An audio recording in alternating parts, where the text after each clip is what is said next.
Hello everyone, and thank you for tuning in with me. This isn't gonna be your normal, usual stream, and this is a stream that I normally don't really go into doing. But you know what? We're gonna have some fun. We're gonna have some fun, and we're gonna make fun of politicians tonight. Because that's what we do around here. That's what we do. We make fun of the dumb politicians. And tonight's that night.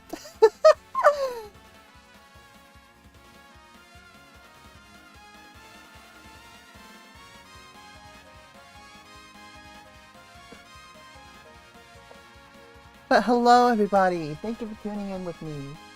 Let me get the C-SPAN feed. I'll try to watch this on C-SPAN in hopes of this being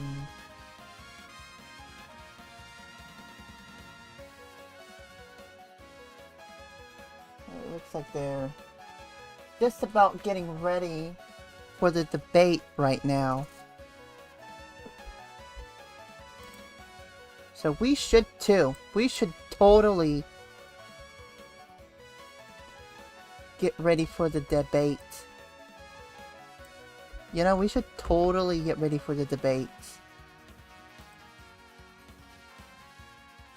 Let's see, who do we got here? We got Varric Squillin. We got Travis the Nice Guy.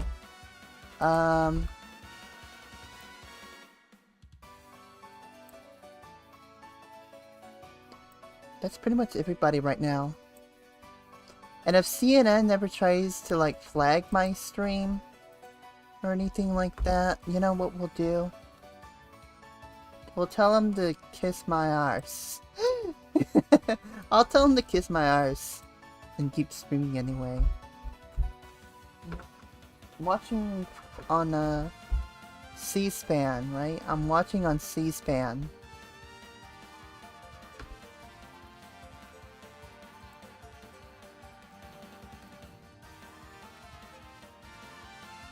So we should be good if we just watch it from the C-SPAN feed.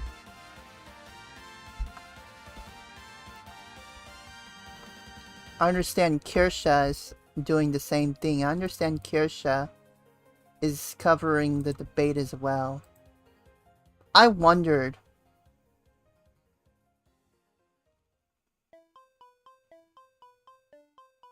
You had an idea for if you were president, but found out you would immediately be impeached if you tried it?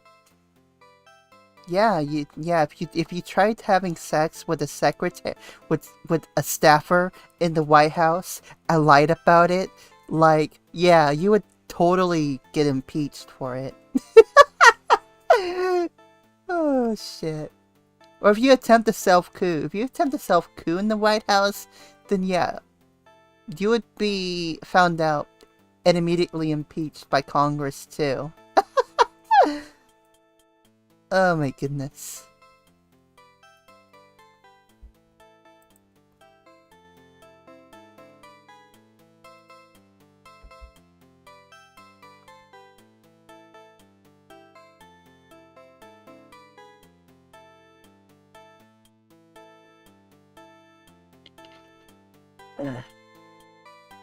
Your idea was publicly request the assassinations of people, saying you will pardon anyone that kills this person.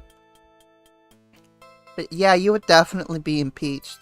Thrown out of office at that point. That would not be a smart idea. Because yeah, you would definitely be thrown out of office if you tried that.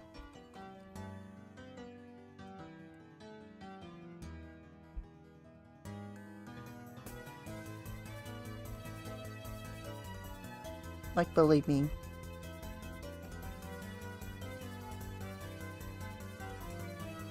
But then again, unless you were, like, part of the whole elitist establishment,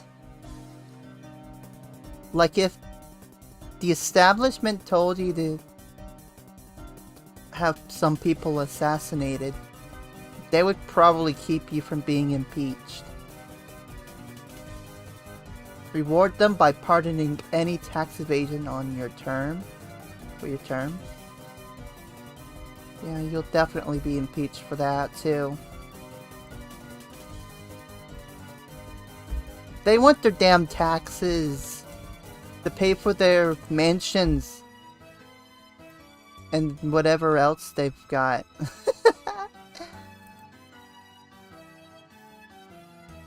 Believe me, they want their mansions. That's how they live. They only want to be in Congress for the free mansions and shit.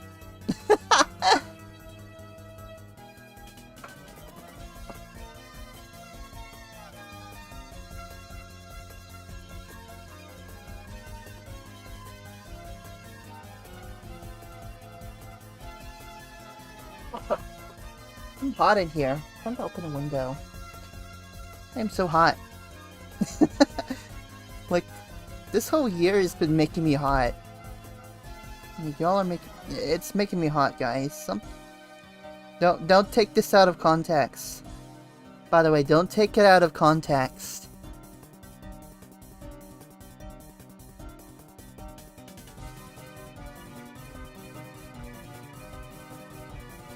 I don't want the damn simps thinking that they're making me hot. Otherwise, they will never leave, and they'll keep coming back, fapping to my voice. I mean, it's already bad enough that I've had one person openly admit to fapping to my voice. I don't want to live through that again. Seriously, I don't want to go through that.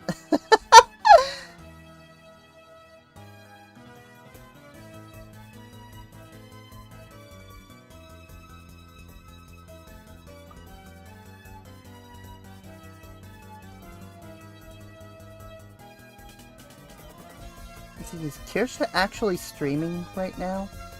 She's actually streaming. Let me see. I want to look at what Kirsha's doing. She's wearing like a bounty on. What is it? What is this outfit Kirsha's wearing? Oh, never mind. She's not wearing any. Oh wait, never mind. Never mind. Let me see. Turn the damn channel off. I don't want to see chat.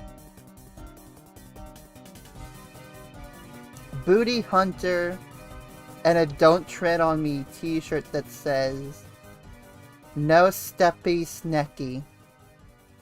Yeah, don't step on a snake. For real. Don't step on a snake. It would be a bad idea if you stepped on a snake. It's why they have that Don't Tread on Me flag out there.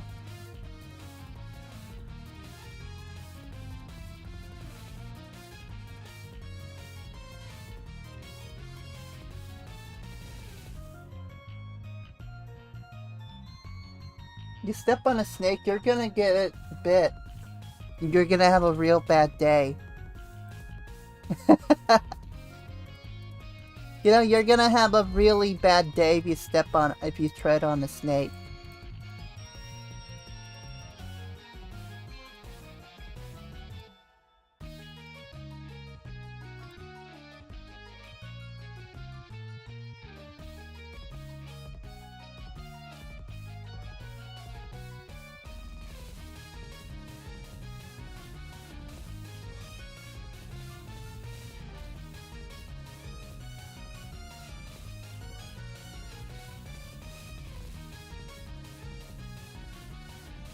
Anyway, let's turn on the phone lines. We've got like 30 minutes to kill. And the debate basically starts in like 30 minutes. Yeah, almost 30 minutes now. So I'm gonna turn on the calls.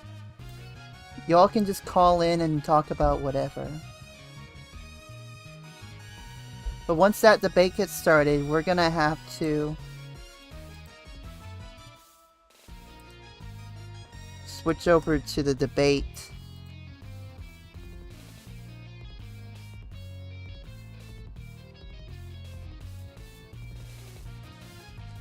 I'm terribly afraid of snakes.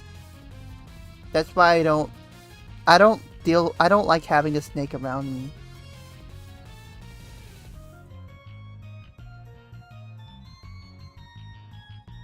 Like, I'm terribly afraid of them.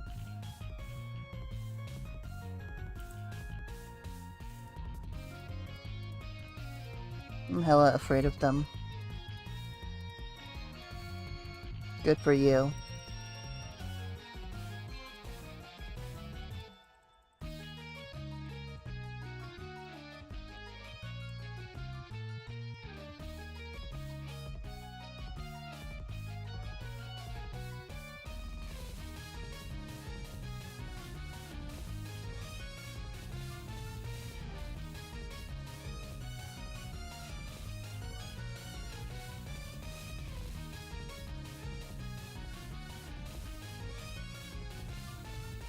But, anyway, folks, I'm gonna go ahead and I'm gonna turn on the calls right now. We'll just chat for a while while they get the presidential debate going. Like, right now they're just preparing for it.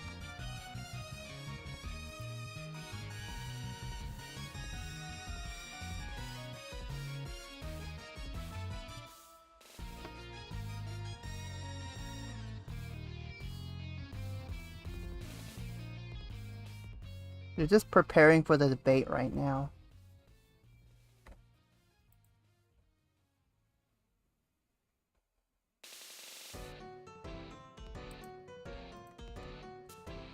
And meanwhile, I'm getting ready for myself. Alright, so let's go ahead and let's start the stage. Let's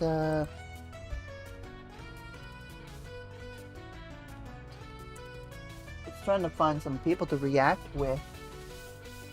But I hadn't heard from anybody who would at least provide some form of lulls as we watch the debate.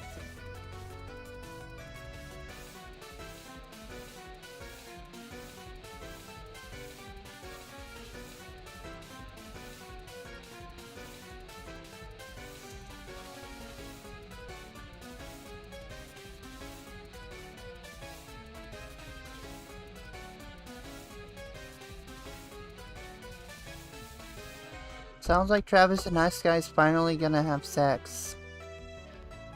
Even though he's probably afraid of sex. Alright, let's turn on the call-ins. Real quick. We'll turn on the phone lines, and if anybody can pop into Discord.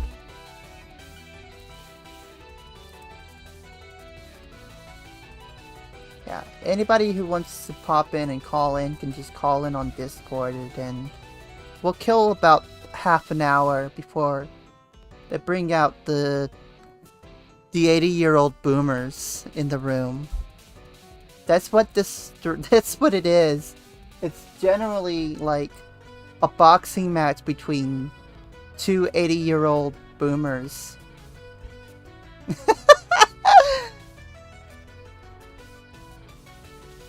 We got Donald Trump over here, saying all sorts of weird shit, right? We'll have Donald Trump saying weird shit. And meanwhile, Joe Biden's just gonna sit there, reading off a teleprompter. Having some difficulty reading off the teleprompter at that.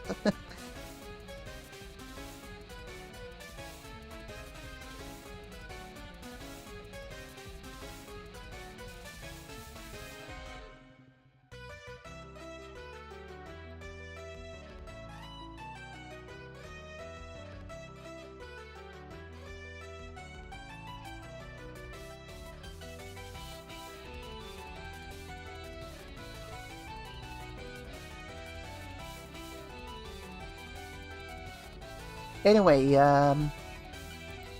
the phone lines are now open. Y'all can just call in and I'll take your phone calls.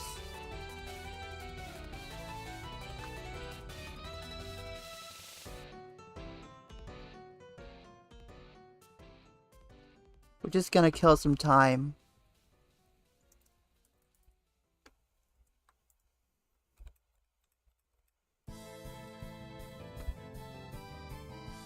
We'll kill some time, we'll have some general fun.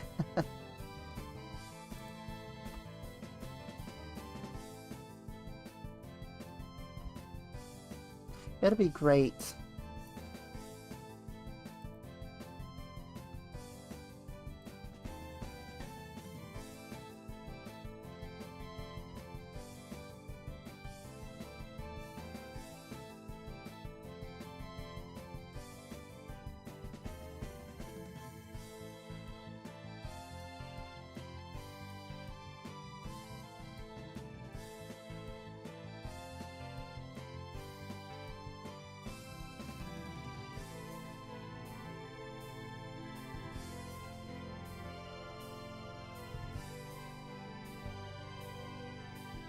It'll be hilarious. It'll be hilarious. It'll be great. Everybody's out there in Atlanta over there. Just to watch two 80-year-old boomers having a shit-fest boxing match.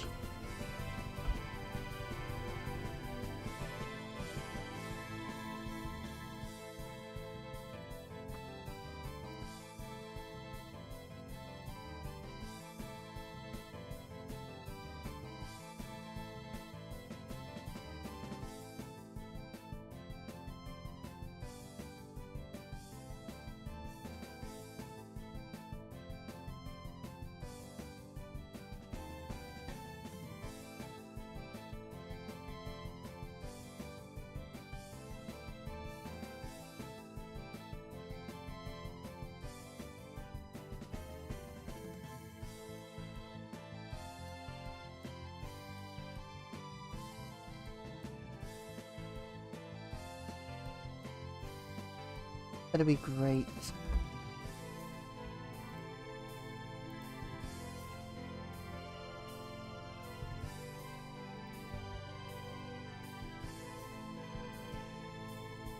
I need to get some popcorn too. Like for real, I need to get me some popcorn.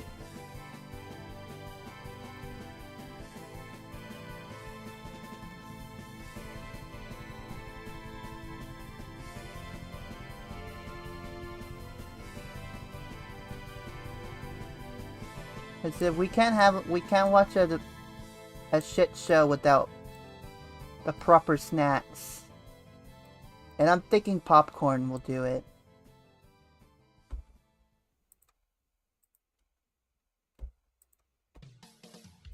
I'm thinking popcorn will be what we'll eat for our snackage, I suppose.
What kind of snackage or drink? As a matter of fact, what kind of drinks is everybody drinking for the debate? By the way, and don't say who you're voting for either. I don't want you guys to start a flame war.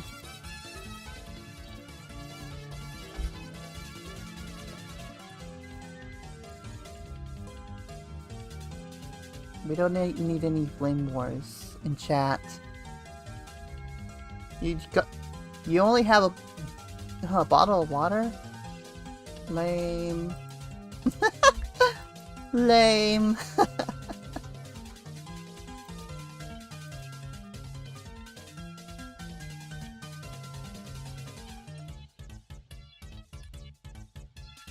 Water is lame. Water would be lame. Get something better. Not part of the US, so you can't vote. Yeah, you can't vote.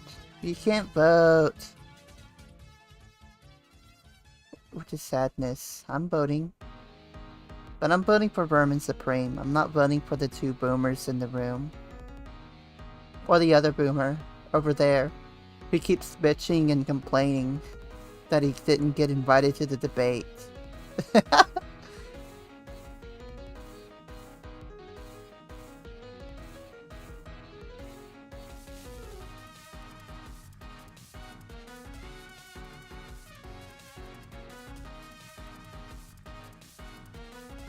So let's see, what do we have? Let me get a bottle of, let me get a box of popcorn out here. I'm gonna get a box of popcorn.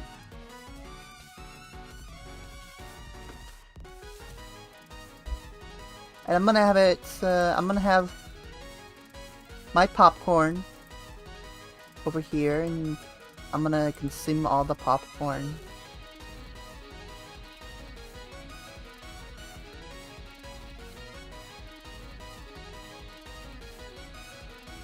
I'm gonna consume all of my popcorn.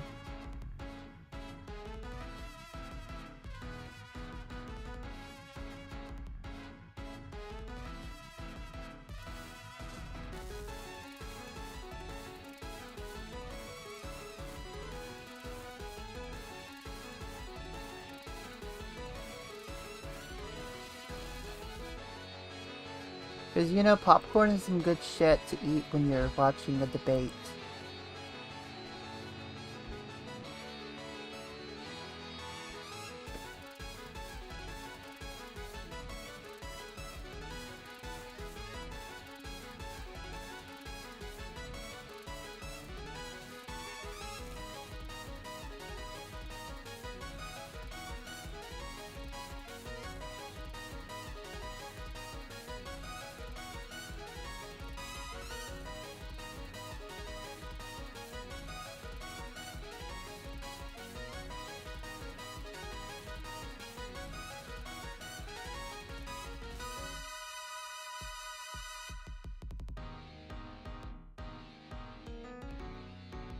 Let me get some tobacco while we're at it. We need some tobacco to go with the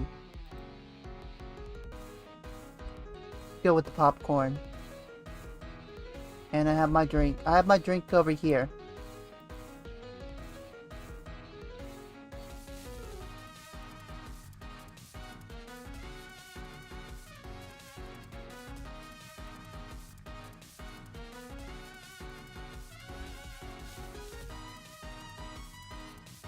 Also, what the fuck's wrong with my screen?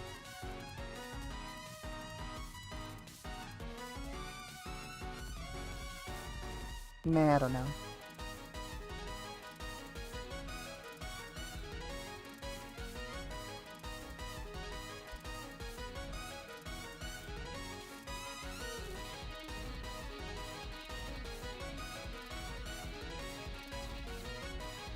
Okay, let me get me,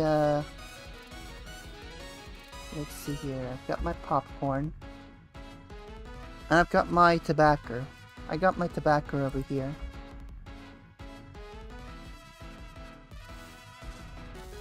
So we're good to go.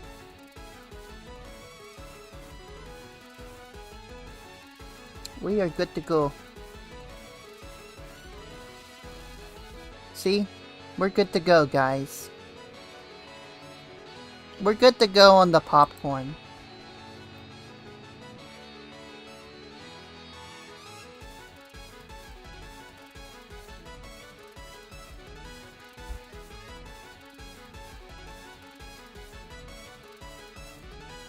So I hope you guys are good to go on your popcorn too.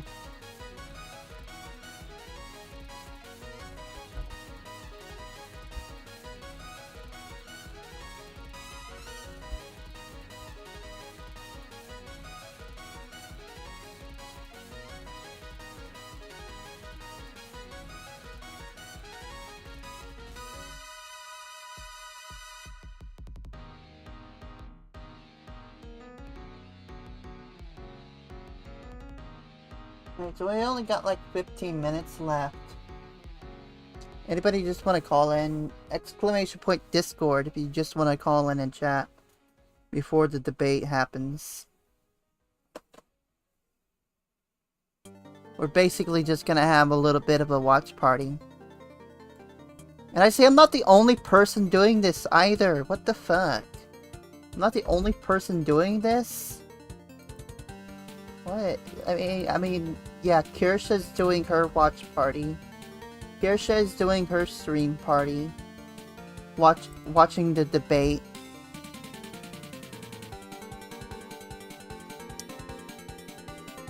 But,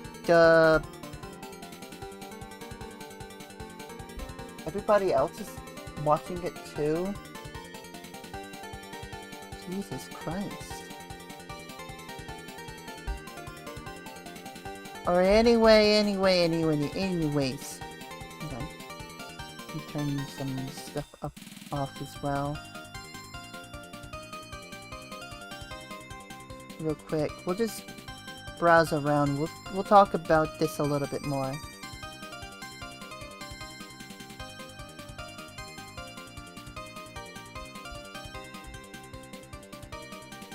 Let me open my browser up.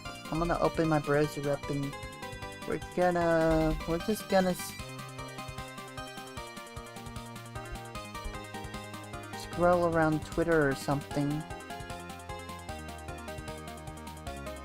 Just react to the debate posts on there.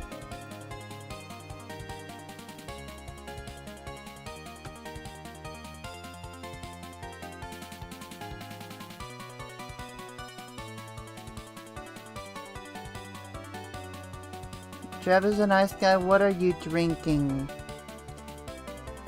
during the debate? What are you drinking?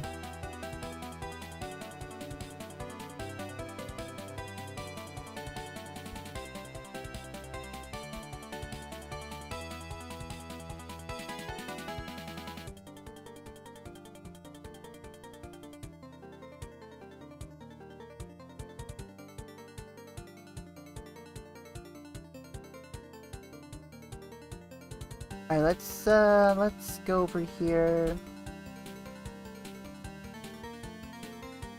and have a look at what's going on Twitter or X or whatever the fuck it's called.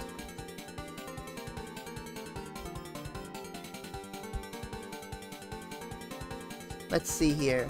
There's a bunch of hashtags. Mean tweets versus word salad. Just minutes away from Joe Biden, watching Joe Biden tell a convicted felon to shut up again.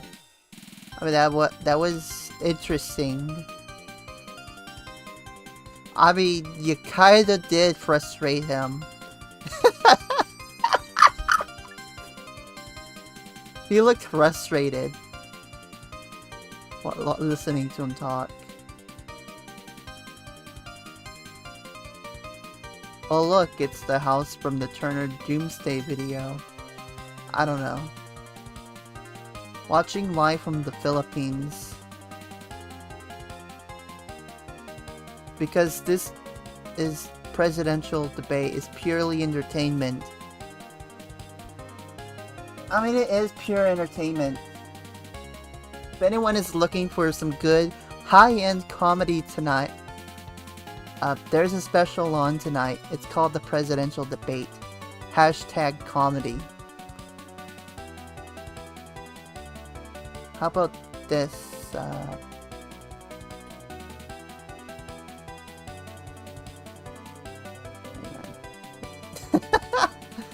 What else we got?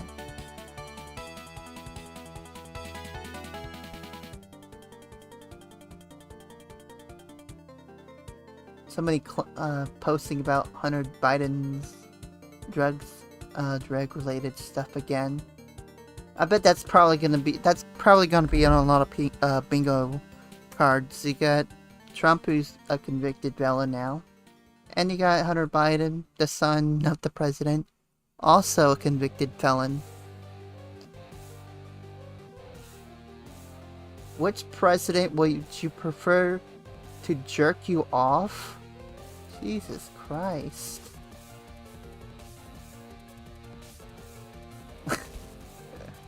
Let the games begin. The geek within me held on. I'm watching this live presidential debate. As a British person, it's fun watching American debates. Yeah, because they're all dumbasses. They're all dumbasses.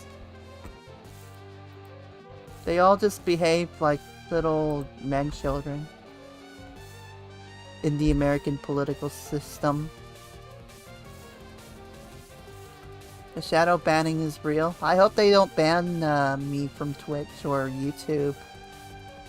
Just for covering... just for making comments and making fun of the debate. There's Trump Tower. Choose your fighter. There's Trump, Biden, and Kennedy.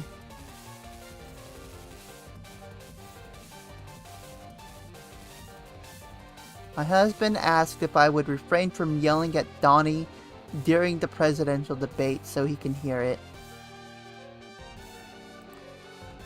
Yeah, somebody's... yeah, she's laughing. Yeah, the husband's gonna hear all about her telling Trump to shut up.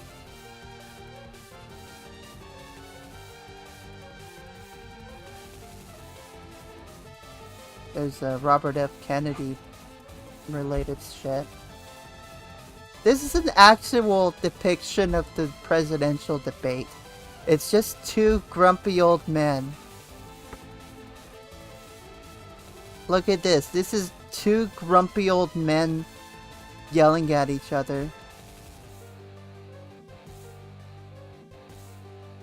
Yelling what? What?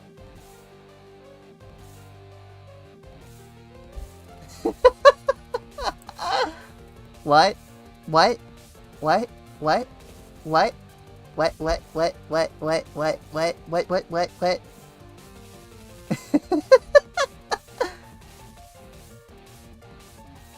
Oh my goodness.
Yeah, that's... we got about 7 minutes left, it seems.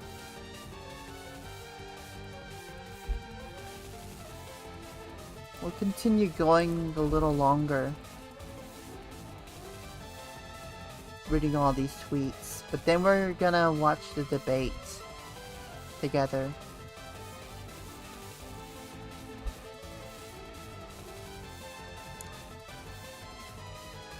And I am broadcasting on all the platforms: Twitch, YouTube, Kick, Rumble, Vaughn Live, Twitter. I wish I would broadcast on D-Live, but I don't have access to my D-Live account. And I won't stream on Trovo. I won't.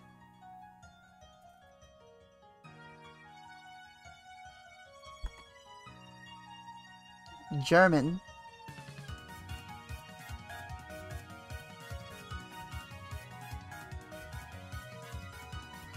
Biden is taking performance-enhancing drugs, it seems. Look at this. Oh, that doesn't look like... That might be a fake, but... honestly, it's kind of interesting. Alright, get rid of that. I don't want anyone clicking the link.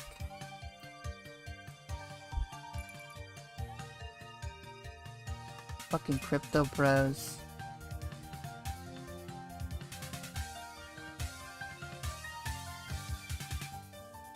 This is also an accurate depiction of the debate. Yeah, Squidward! Yeah, Squidward!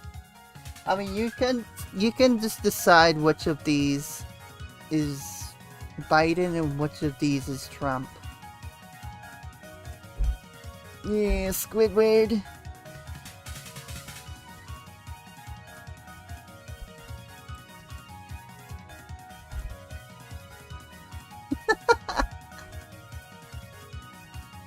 It's just two old people fighting, basically. Two grumpy old people fighting about it.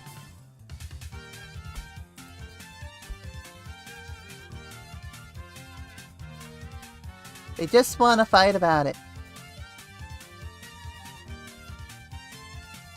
Not gonna lie, I cannot wait for them to come out on stage.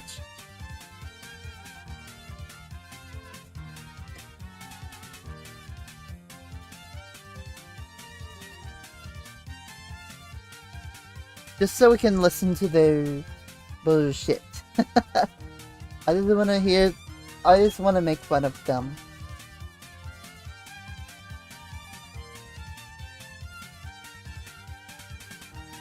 Anyway, oh yeah, I forgot about my bingo card. Can I get my bingo? I need to get my bingo card ready for the debate as well.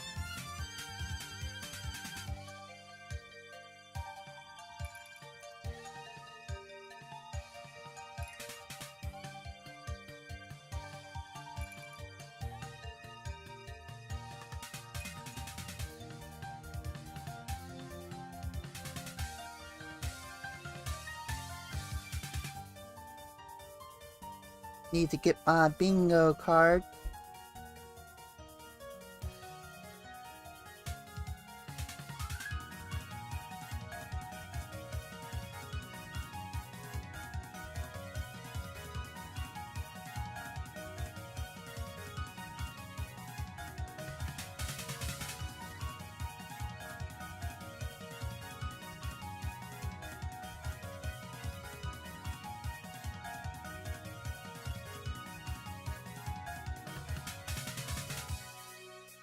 Okay, got my bingo card here and it's ready.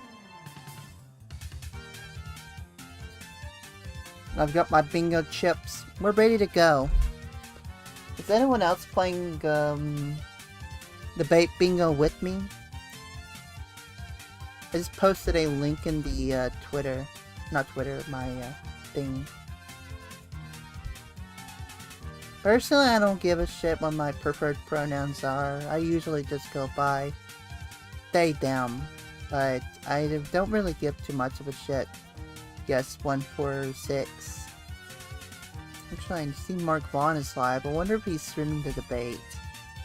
I hit him up earlier to see if he wanted to get in on this. Even platforms with me. I don't know how I'd feel about that.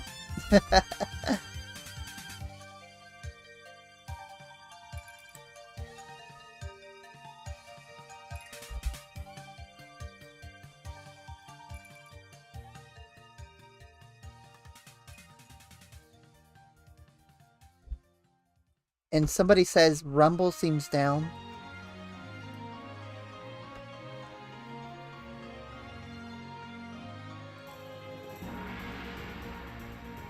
Wait, is Rumble down?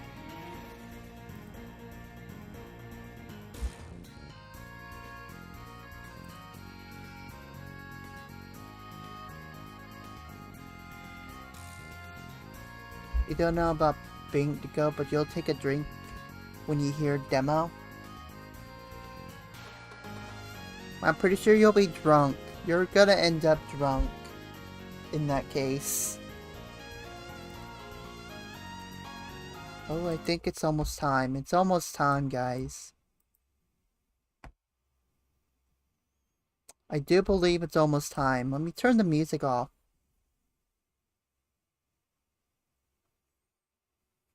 I'm gonna turn the music off.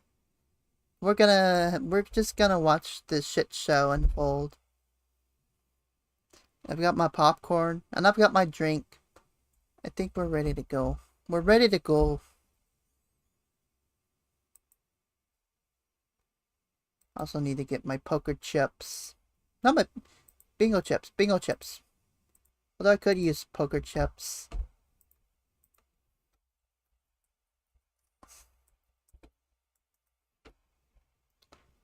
I could use bingo chips as well.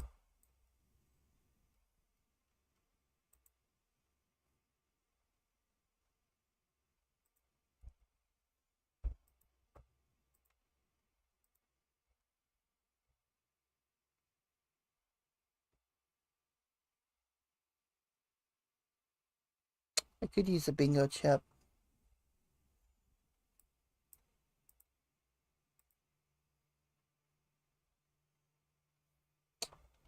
So it looks like it's time.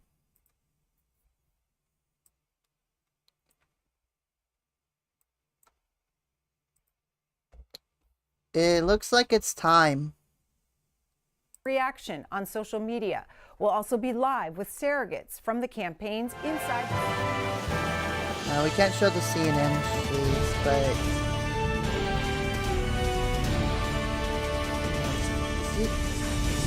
Hang on a second. Let me see if I can... We're live from Georgia, a key battleground state in the race. Capture the Just audio. moments, the current U.S. president will debate the former U.S. president as their party's presumptive nominees, a first in American history. We want to welcome our viewers in the United States and around the world to our studios in Atlanta. This is the CNN presidential debate. This debate is being produced by CNN. All right, get this idiot off. Get him off. CNN International, CNN.com, CNN Max, and CNN Espanol. This is a pivotal moment between President Where the damn mods at? President Trump in their rematch for the nation's highest office. Each will make his case in people just over 4 months. Get the idiot off of here. Good evening, I'm Dana Bash, anchor of CNN's Inside Politics and co-anchor of State of the Union. I'm Jake Tapper. All right, we can't really show the CNN portion. Dana and I will co-moderate this evening. Our job is to facilitate a debate between the two candidates. Get this idiot out of here. What the hell are you doing, it producer?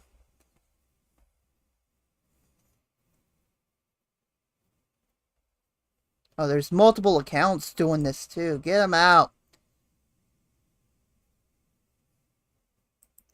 Get these idiots out of here.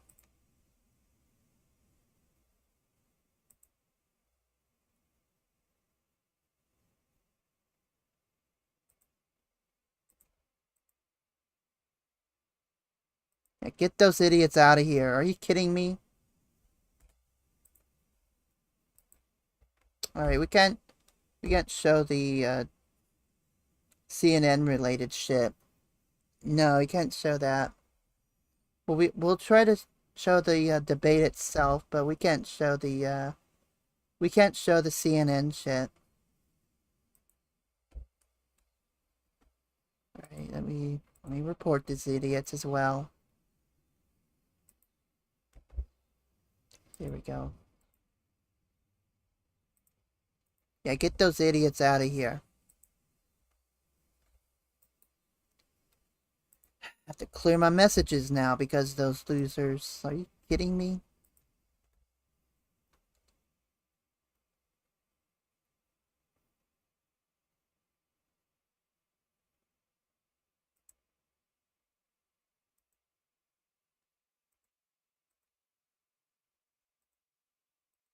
Here we go. I can't post in here anymore. Losers. Oh, hold on. We got the debate starting. groceries that cost $100 then now costs more than $120. And typical home prices have jumped more than 30%. What do you say to voters who feel they are worse off under your presidency than they were under President Trump? We got to take a look at what I was left when I became president, what Mr. Trump left me. We had an economy that was in free fall. The pandemic was so badly handled. Many people were dying. All he said was, it's not that serious. Just inject a little bleach into your arm. You'll be all right. The economy collapsed. There were no Did he jobs. just say bleaching their Unemployment arm? rate rose to 15%. Did he just say bleaching their arm? What are you talking What we about? had to do is try to put things back together again. And that's exactly what we began to do. We created 15,000 new jobs. We brought out the position where we have 800,000 new manufacturing jobs. But there's more to be done. There's more to be done. Working class people are still in trouble. I come from Scranton, Pennsylvania. I come of a household where the kitchen table, if the things weren't able to Hey, be I met thought you during the came month, from it was a Delaware. problem. Price of eggs, the price of gas, the price of housing, the price of a whole range of things. That's why I'm working so hard to make sure I deal with those problems. And we're going to make sure that we reduce the price of housing. We're going to make sure we build 2 million new units. We're going to make sure we cap rents so corporate greed can't take over. The combination, what I was left with in corporate greed, is the reason why we're in this problem right now. In addition to that, we're in a Right, that's the situation first where term. if you take a look at all that was done in his administration, he didn't do much at all. By the time he left, things were in chaos, literally chaos. There's a and so we put smirk things on back Trump's together. We created, face. I said, those jobs. We make sure we had a situation where we brought down the price of prescription drugs, which is a major issue for many people, to $15 for a insulin shot as opposed to $400. No senior has to pay more than $200 for any drug, all the drugs they can include beginning next year. And the situation is and we're going to make that available to everybody, to all Americans. So we're working to bring down the price around the kitchen table, and that's what we're going to get done. Thank you. President Trump? We have the greatest economy in the history of our country. We have never done so well. Everybody was amazed by it. Other countries were copying us. We got hit with COVID. And when we did, we spent the money necessary Yes, so we wouldn't they end did up get hit in with a COVID. Great Depression, the likes of which we had in 1929. By the time we finished, so we did a great job. We got a lot of credit for the economy, a lot of credit for the military, and no wars, and so many other things. Everything was rocking good. But the thing we never got the credit for, and we should have, is getting us out of that COVID mess. He created mandates that was a disaster for our country. But other than that, we had given them back a country where the stock market actually was higher than pre-COVID, and nobody thought that was even possible. The only jobs he created are for illegal immigrants and bounce-back jobs, a bounce back from the COVID. He has not done a good job. He's done a poor job, and inflation's killing our country. It is absolutely killing us. Thank you. President Biden? Well, look, the greatest in the world, he's the only one who thinks that, I think. I don't know anybody else who thinks he had the greatest economy in the world. And, the fact of the matter is that we find ourselves in a But situation didn't where Trump get fed his that economy shit? Didn't Trump get rewarded the fed wealthy. some He of had that the largest shit tax cut in on American his history, end? $2 trillion. He raised the deficit more than any president has in any one He's term. just getting fed He's the only information president from. other than Herbert Hoover who's lost more jobs than he had when he began. He's just since getting Herbert fed Hoover. information The idea from, that he did something that was whoever significant. he And the has in military. charge of his campaign. When he was president, there were still Tapping killing into people in 4chan, Afghanistan. He didn't looking do anything for about that. fake When he was news. president, we were still finding ourselves in a position where you just had gets his the information notion from that Paul. we were this safe country. The truth is, I'm the only president this century that doesn't have this decade, that doesn't have any troops dying anywhere in the world like he did. President Trump, I want to follow up if I can. Am I allowed to respond to him? Well, I'm going to ask you a follow-up. You can do whatever you want with the minute that we give you. I want to follow up. You want to impose a 10% tariff on all goods coming into the U.S. How will you ensure that that doesn't drive prices even higher? It's not going to drive them higher. It's just going to cost countries that have been ripping us off for years, like China and many others, in all fairness to China. It's going to just force them to pay us a lot of money, reduce our deficit tremendously, and give us a lot of power for other things. But he made a They're statement. ripping me The only off. thing he was right about China's is I gave ripping me you off. the largest tax cut in history. I also gave you the He's not largest he's not regulation lying cut there. in history. That's why we had all the jobs. And the jobs went down, and then they credit for bounce-back jobs. You can't do that. He also said he inherited 9% inflation. No. he inherited almost no inflation, and it stayed that way for 14 months. And then it blew up under his leadership because they spent money like a bunch of people that didn't know what they were doing, and they don't know what they were doing. It was the worst, probably the worst administration in history. There's never been. And as far as Afghanistan is concerned, I was getting out of Afghanistan, but we were getting out with dignity, with strength, with power. He got out. It was the most embarrassing day in the history of our country's life. President Trump, over the last 8 years, under both of your administrations, the national debt soared to record highs. And according to a new nonpartisan analysis, President Trump, your administration approved $8.4 trillion in new debt, while so far, President Biden, you've approved $4.3 trillion in new debt. So, former President Trump, many of the tax cuts that you signed into law are set to expire next year. You want to extend them and go even further, you say. With the U.S. facing trillion-dollar deficits and record debt, why should top earners and corporations pay even less in taxes than they do now? Because the tax cuts spurred the greatest economy that we've ever seen just prior to COVID. And even after COVID, it was so strong that we were able to get through COVID much better than just about any other country. But we spurred, that tax spurred. Now, when we cut the taxes, as an example, the corporate tax was cut down to 21% from 39%, plus beyond that. We took in more revenue with much less tax. And companies were bringing back trillions of dollars to our country. The country was going like never before. And we were ready to start paying down debt. We were ready to start using the liquid gold right under our feet, the oil and gas right under our feet. We were going to have something that nobody else has had. We got hit with COVID. We did a lot to fix it. I gave him an unbelievable situation with all of the therapeutics and all of the things that we came up with. We gave him something great. Remember, more people died under his administration, even though we had largely fixed it. More people died under his administration than our administration, and we were right in the middle of it, something which a lot of people don't like to talk about. But he had far more people dying in his administration. He did the mandate, which is a disaster, mandating it. The vaccine went out. He did a mandate on the vaccine, which is the thing that people most objected to about the vaccine. And he did a very poor job, just a very poor job. And I will tell you, not only poor there, but throughout the entire world, we're no longer respected as a country. They don't respect our leadership. They don't respect the United States anymore. We're like a third world nation between weaponization of his election, trying to go after his political opponent, all of the things he's done. We've become like a third world nation.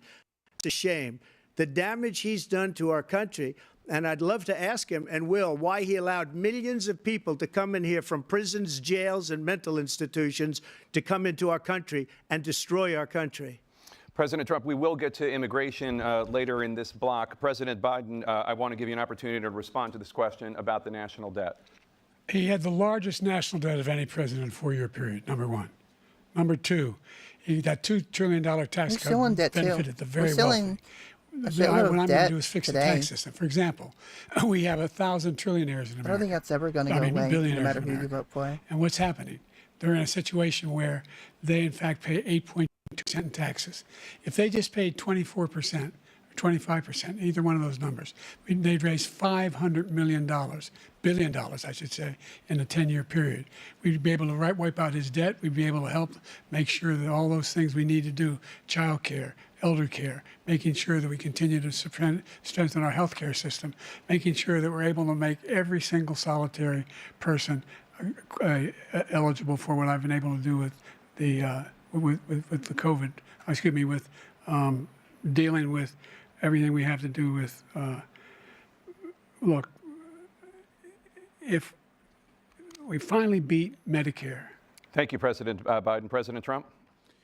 Well, he's right. He did beat Medicare. He beat it to death, and he's destroying Medicare because all of these people are coming in. They're putting them on Medicare. They're putting them on Social Security. They're going to destroy Social Security. This man is going to single-handedly destroy Social Security. These millions and millions of people coming in, they're trying to put them on Social Security. He will wipe out Social Security. He will wipe out Medicare. So he was right in the way he finished that sentence. And it's a shame. What's happened to our country in the last 4 years is not to be believed. Foreign countries are friends with a lot of people. They cannot believe what happened to the United States of America. We're no longer respected. They don't like us. We give them everything they want, and they think we're stupid. They think we're very stupid people. what we're doing for other countries, and they do nothing for us. What this man has done is absolutely criminal. Thank you, President Trump. Dana? This is the first presidential election since the Supreme Court overturned Roe v. Wade. Here we This go. morning, the court ruled on yet another abortion case, temporarily allowing emergency abortions to continue in Idaho, despite that state's restrictive ban. Former President Trump, you take credit for the decision to overturn Roe v. Wade, which returned the issue of abortion to the states. Correct. However, the federal government still plays a role in whether or not women have access to abortion pills. They're used in about 2/3 of all abortions. As president, would you block abortion medication? First of all, the Supreme Court just approved the abortion pill, and I agree with their decision to have done that, and I will not block it. And if you look at this whole question that you're asking, complex but not really complex. 51 years ago, you had Roe v. Wade, and everybody wanted to get it back to the states. Everybody, without exception. Democrats, Republicans, liberals, conservatives, everybody wanted it back. Religious leaders. And what I did is I put 3 great Supreme Court justices on the court, and they happened to vote in favor of killing Roe v. Wade and moving it back to the states. This is something that everybody wanted. Now, 10 years ago or so, they started talking about how many weeks and how many this, getting into other things. But every legal scholar throughout the world, the most respected, wanted it brought back to the states. I did that. Now the states are working it out. If you look at Ohio, it was a decision that was, an end result that was a little bit more liberal than you would have thought. Kansas, I would say the same thing. Texas is different. Florida is different. But they're all making their own decisions right now. And right now, the states control it. That's the vote of the people. Like Ronald Reagan, I believe in the exceptions. I am a person that believes. And frankly, I think it's important to believe in the exceptions. Some people, you have to follow your heart. Some people don't believe in that. But I believe in exceptions for rape, incest, and the life of the mother. I think it's very important. Some people don't. Follow your heart. But you have to get elected also. And because that has to do with other things. You got to get elected. The problem they have is they're radical because they will take the life of a child in the 8th month, the 9th month, and even after birth. After birth, if you look at the former governor of Virginia, he was willing to do this. He said, we'll put the baby aside and we'll determine what we do with the baby, meaning we'll kill the baby. Clipped What from happened is saying we that brought it after birth. back to the states, and the country is now coming together on this issue. It's been a great thing. Thank you. President Biden? It's been a terrible thing, what you've done. The fact is that the vast majority of constitutional scholars supported Roe when it was decided, supported Roe. And that's this idea that they were all against it is just ridiculous. And this is the guy who says the state should be able to have it. We're in a state where in 6 weeks, you don't even know whether you're pregnant or not. You cannot see a doctor, and have him decide on what your circumstances are, whether you need help. The idea that states are able to do this is a little like saying we're going to turn civil rights back to the states, let each state have a different rule. Look, there's so many young women who have been, including a young woman who just was murdered, and he went to the funeral. The idea that she was murdered by an immigrant coming in, they talk about that. But here's the deal. There's a lot of young women who are being raped by their in-laws, by their spouses, brothers and sisters, it's just ridiculous, and they can do nothing about it. And they try to arrest them when they cross state lines. Thank you. There have been many young women murdered by the same people he allows to come across our border. We have a border that's the most dangerous place anywhere in the world, considered the most dangerous place anywhere in the world. And he opened it up, and these killers are coming into our country, and they are raping and killing women. And it's a terrible thing. As far as the abortion is concerned, it is now back with the states. The states are voting. In many cases, it's frankly a very liberal decision. In many cases, it's the opposite. But they're voting, and it's bringing it back to the vote of the people, which is what everybody wanted, including the founders, if they knew about this issue, which, frankly, they didn't. But they would have, everybody wanted brought back. Ronald Reagan wanted it brought back. He wasn't able to get it. Everybody wanted it brought back, and many presidents had tried to get it back. I was the one to do it. And again, this gives it the vote of the people, and that's where they wanted it. Every legal scholar wanted it that way. Staying on the topic of abortion, President Biden, 7 states, I'll let you do that. This is the same topic. 7 states Oh my God, have looking at no the face legal on Joe restrictions Biden's, looking on at Joe how far Biden's into a face. pregnancy a woman can obtain an abortion. Do you support any legal limits on how late a woman should be able to terminate a pregnancy? I supported Roe v. Wade, which had 3 trimesters. The first time is between the woman and the doctor.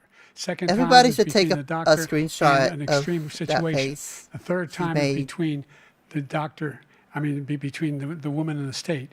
The idea that the politicians, that the founders wanted the politicians to be the ones making decisions about women's health is ridiculous. That's the last. No politician should be making that decision. A doctor should be making those decisions. That's how it should be run. That's what you're going to do.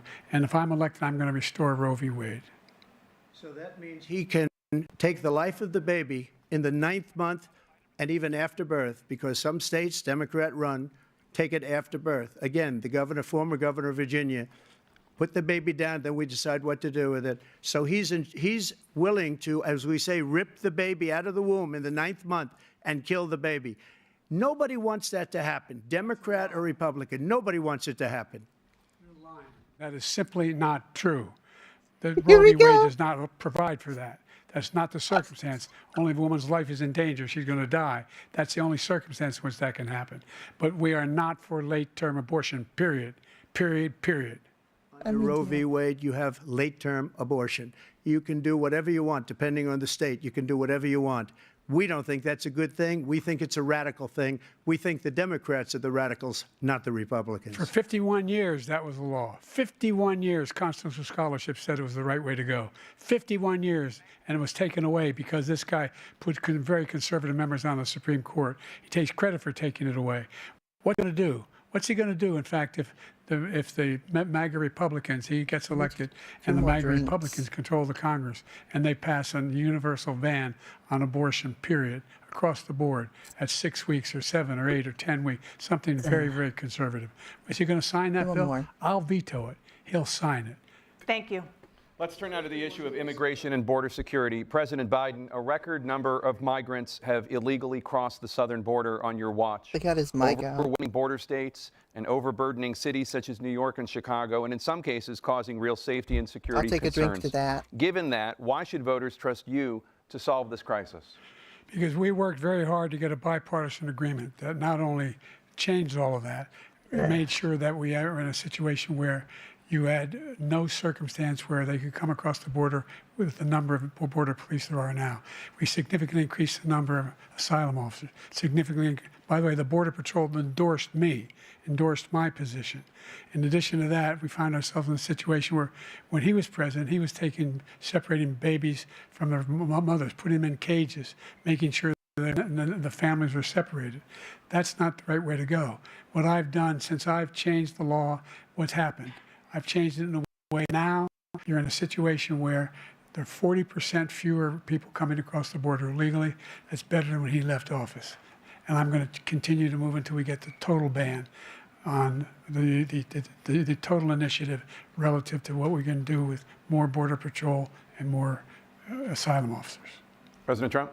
I really don't know what he said at the end of that sentence. I don't think he knows what he said either. Look, we had the safest border in the history of our country. The border, all he had to do was leave it. All he had to do was leave it.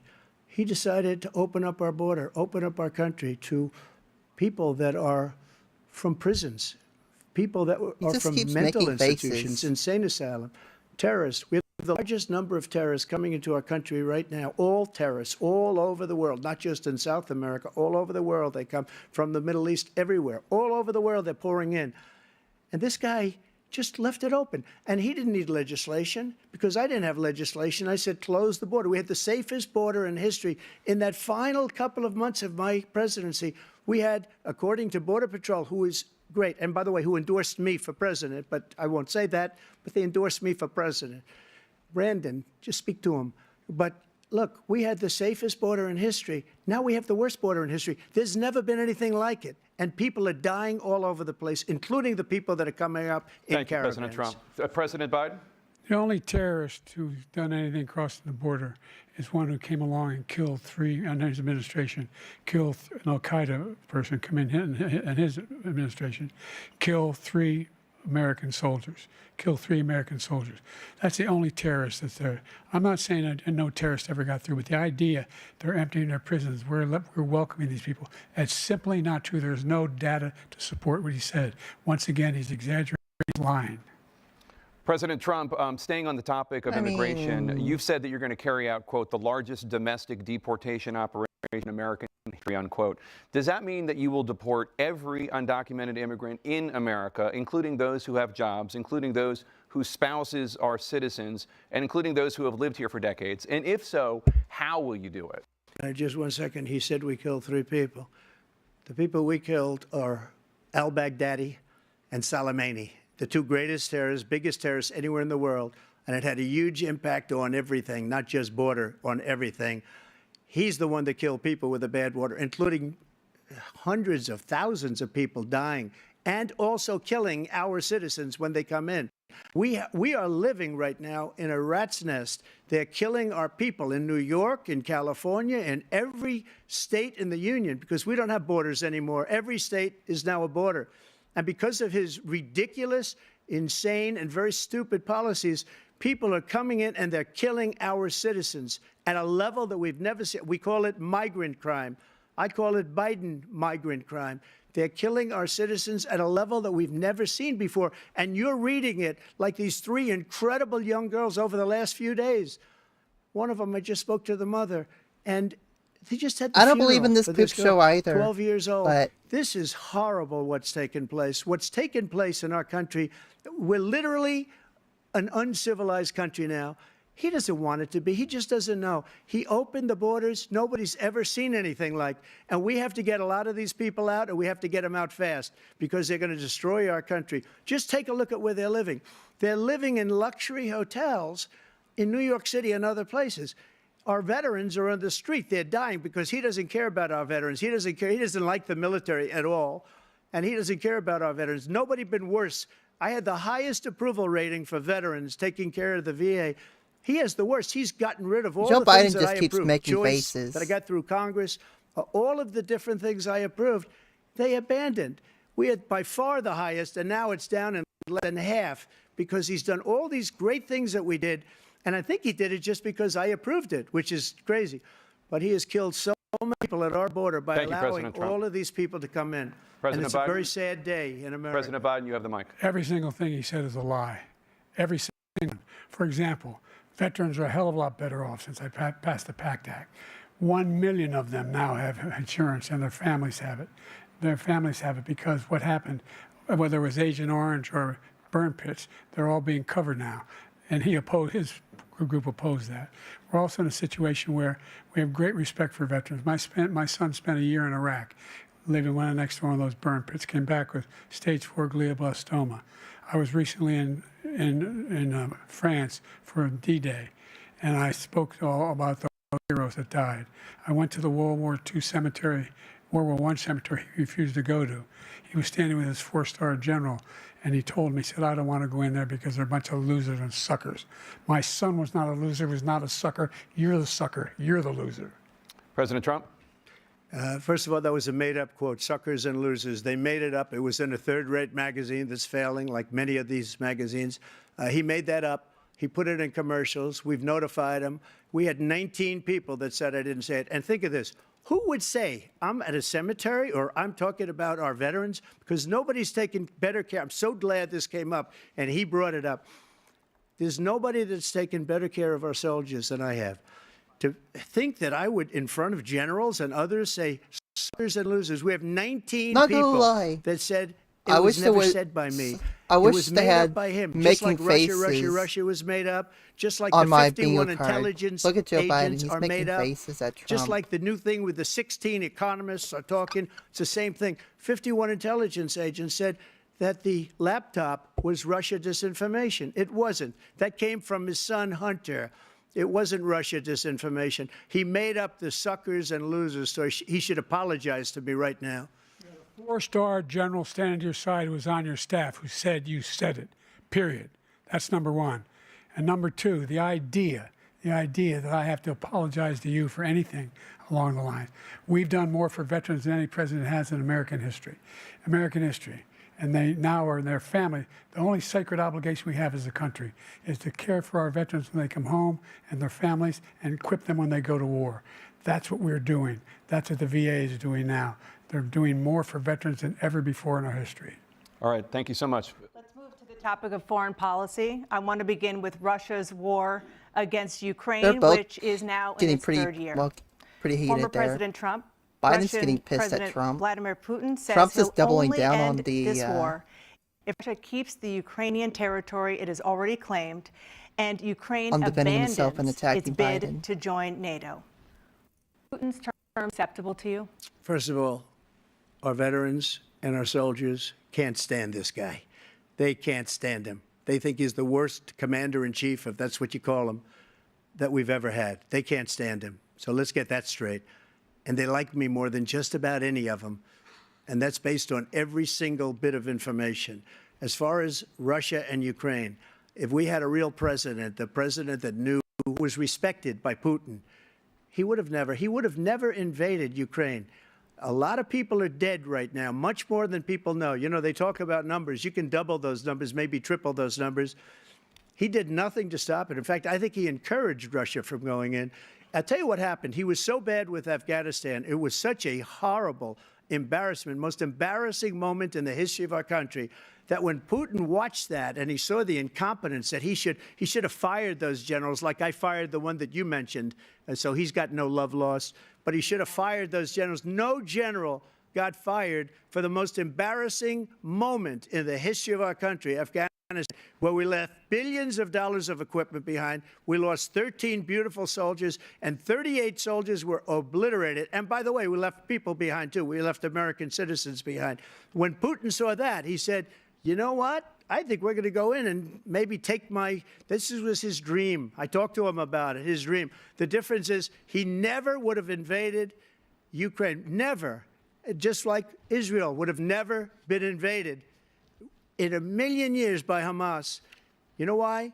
Because Iran was broke with me. I wouldn't let anybody do business with them. They ran out of money. They were broke. They had no money for Hamas. They had no money for anything, no money for terror. That's why you had no terror at all during my administration. This place, the whole world is blowing up under him. President Biden? I've never heard so much malarkey in my whole life. Look, the fact of the matter is that we're in a situation where, let's take the last point first. Iran attacked American troops, caused brain damage for a number of these troops, and he did nothing about it. Recently, not when he was president, they attacked. He said they're just having headaches. That's all it is. He didn't do a thing when the attack took place, number one. Number two, we got over 100,000 Americans and others out of Afghanistan during that airlift. Number three, we found ourselves in a situation where, if you take a look at what Trump did in Afghanistan Ukraine, was a complete disaster, this though. guy told Trump, do whatever you want, and do whatever you want. And that's exactly what Trump did to Putin, encourage him, do whatever you want. And he went in. And listen to what he said when he went in. He was going to take Kyiv in 5 days, remember? Because it's part of the old Soviet Union. That's what he wanted to reestablish, Kyiv. And he, in fact, didn't do it at all. He wasn't able to get it done. And they've lost thousands and thousands of troops, 500,000 troops. President Trump, as I I never come back said to you that. for 1 minute, I just want to go back to my original question, which is, are Putin's terms acceptable to you? Keeping the territory in Ukraine? Acceptable. No, they're not acceptable. But look, this is a war that never should have started. If we had a leader in this war, he led everybody along. He's given $200 billion now or more to Ukraine. He's given $200 billion. That's a lot of money. I don't think there's ever been anything like it. Every time that Dill Fisherman? Zelensky comes to this country, he walks away with $60 billion. He's the greatest salesman ever. And I'm not knocking him. I'm not knocking anything. I'm only saying the money that we're spending on this war, and we shouldn't be spending, it should have never happened. I will have that war settled between Putin and Zelensky as president-elect before I take office on January 20th. I'll have that war settled. People being killed so needlessly, so stupidly, and I will get it settled, and I'll get it settled fast before I take office. President Biden, you have a minute. The fact is that Putin is a war criminal. He's killed thousands and thousands of people. He has made one thing clear. He wants to reestablish what was part of the Soviet Empire, not just a piece. He wants all of Ukraine. That's what he wants. And then you think he'll stop there? Do you think he'll stop when if he takes Ukraine? What do you think happens to Poland? What do you think of Belarus? What do you think happens to those NATO countries? And so if you want a war... Don't you ought to Belarus and Russia find out already he's- have a union state because together? If in fact he does what he says and walks away, and by the way, all that money we give Ukraine are from weapons we make here in the United States. We give them the weapons, not the money at this point. And our NATO allies have produced as much funding for Ukraine as we have.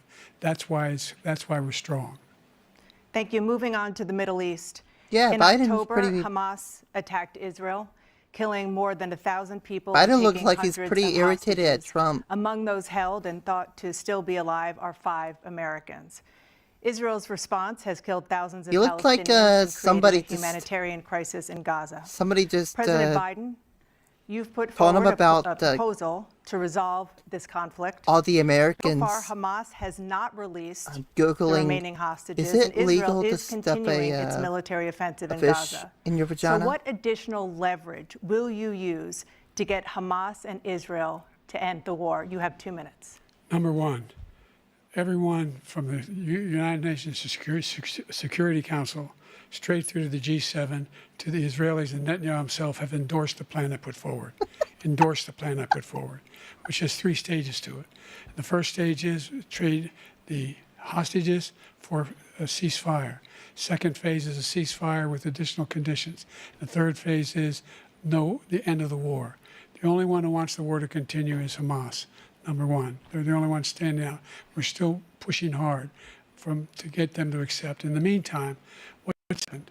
In Israel, we're finding that the only thing I've denied Israel was 2,000-pound bombs. They don't work very well in populated areas. They kill a lot of innocent people. We're providing Israel with all the weapons they need and when they need them.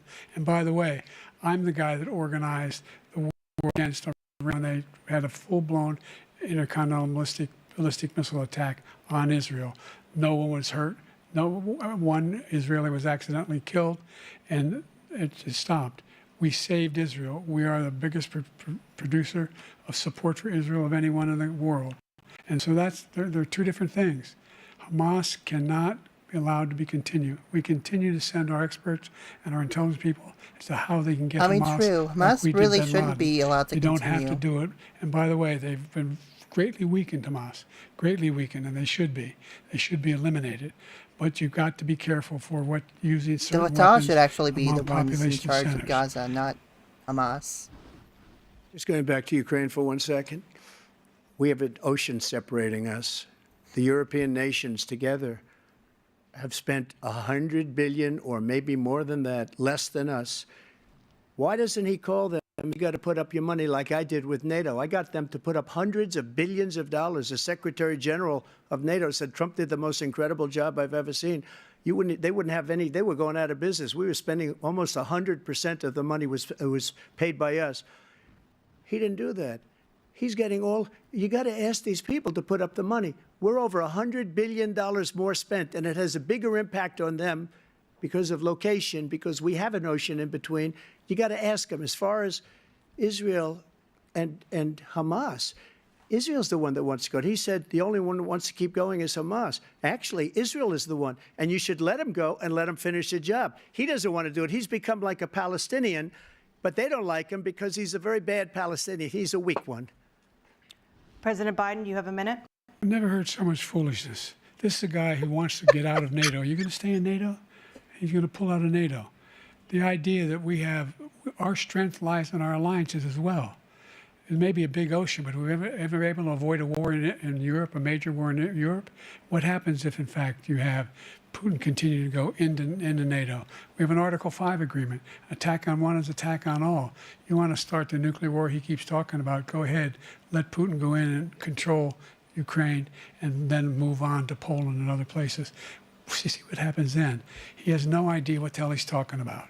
And by the way, I got 50 other nations around the world to support Ukraine, including Japan and South Korea, because they understand that this kind of dislocation has a serious threat to the whole world.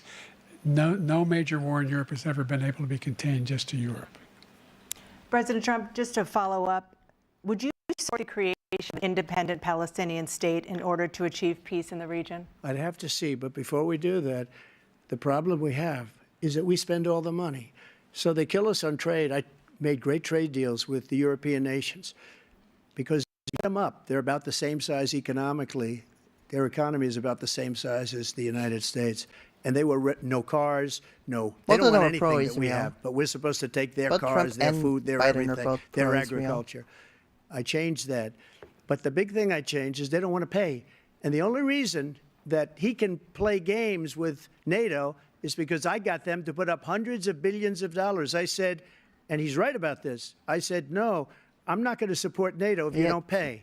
They asked me that question. Would you guard us against Russia at a very secret meeting of the 28 Biden just keeps making faces at that time, like he's been making faces at Trump all said, night. No, if you don't pay, I won't do that. And you know what happened? Billions and billions of dollars came flowing in the next day and the next months. But now we're in the same position. We're paying everybody's bills. Let's turn to the issue of democracy. Former President Billions Trump, and billions. I want to ask you about January 6, 2021. After you rallied your supporters that day, some of them billions stormed and the Capitol billions. to stop the constitutionally mandated counting of electoral votes. As president, you swore an oath to, quote, preserve, protect, and defend, unquote, the Constitution. What do you say to voters who believe that you violated that oath through your actions and inaction on January 6th and worry that you'll do it again? Well, I don't think too many believe that. And let me tell you about January 6th. On January 6th, we had a great border. Nobody coming through, very few. On January 6th, we were energy independent. On January 6th, we had the lowest taxes ever. We had the lowest regulations ever. On January 6th, we were respected all over the world. All over the world, we were respected. And then he comes in, and we're now laughed at. We're like a bunch of stupid people. What happened to the United States' reputation under this man's leadership is horrible, including weaponization, which I'm sure at some point you're talking about, where he goes after his political opponent because he can't beat him fair and square. We just can't have you somebody. You have 80 seconds left. My question was, much what do you more say younger. to those voters who believe that you violated your constitutional oath through your actions and inaction on January 6, 2021? We need and more Gen that X you'll do it again? presidents. Well, I didn't say that to anybody. We need a Gen X president. Peacefully and patriotically. And Nancy Pelosi, if you just watched No the millennials, news no from 2 boomers. days We ago, need a Gen X. on tape to her daughter, who's a documentary filmmaker, they say, but she's saying, oh, no, it's my responsibility. I was responsible for this. Because I offered her 10,000 soldiers or National Guard, and she turned them down. And the mayor in writing, by the way, mayor, in writing, turned it down, the mayor of D.C. They turned it down. I offered 10,000 because I could see, I had virtually nothing to do. They asked me to go make a speech. I could see what was happening. Everybody was saying they're going to be there on January 6th. They're going to be there. And I said, you know what? There's a lot of people coming. You could feel it. You could feel it, too, and you could feel it. And I said, they ought to have some National Guard or whatever. And I offered it to her. And she now admits that she turned it down. And it was the same day she was, I don't know, she can't be very happy with her daughter because it made her into a liar. She said, I take full responsibility for January 6th. President Biden? Look, he encouraged those folks to go up to Capitol Hill, number one. I sat in the dining room off the Oval Office. He sat there for 3 hours watching, begging, being begged by his vice president and a number of the Republican side as well to do something, to call for a stop, to end it. Instead, they talked about these people being patriots and great patrons of America. In fact, he says he'll now forgive them for what they've done. They've been convicted. He says he wants to commute their sentences and say that no. But he went to every single court in the nation. I don't know how many cases, scores of cases, including the Supreme Court. And they said, no, this guy is responsible for doing what was done. He did do a damn thing. And these people should be in jail. And they should be the ones who are being held accountable, and he wants to let them all out. January 6th was nothing more than a frat party. Such a whiner that he is. It wasn't a real coup. It was just Thank you, a President frat Biden. party. President Trump? That did What nothing they've to done help to Trump's some cause. people that are so innocent, you ought to be ashamed anything, of it just yourself. got 'em What you have impeached. done, how you've destroyed the lives of so many people.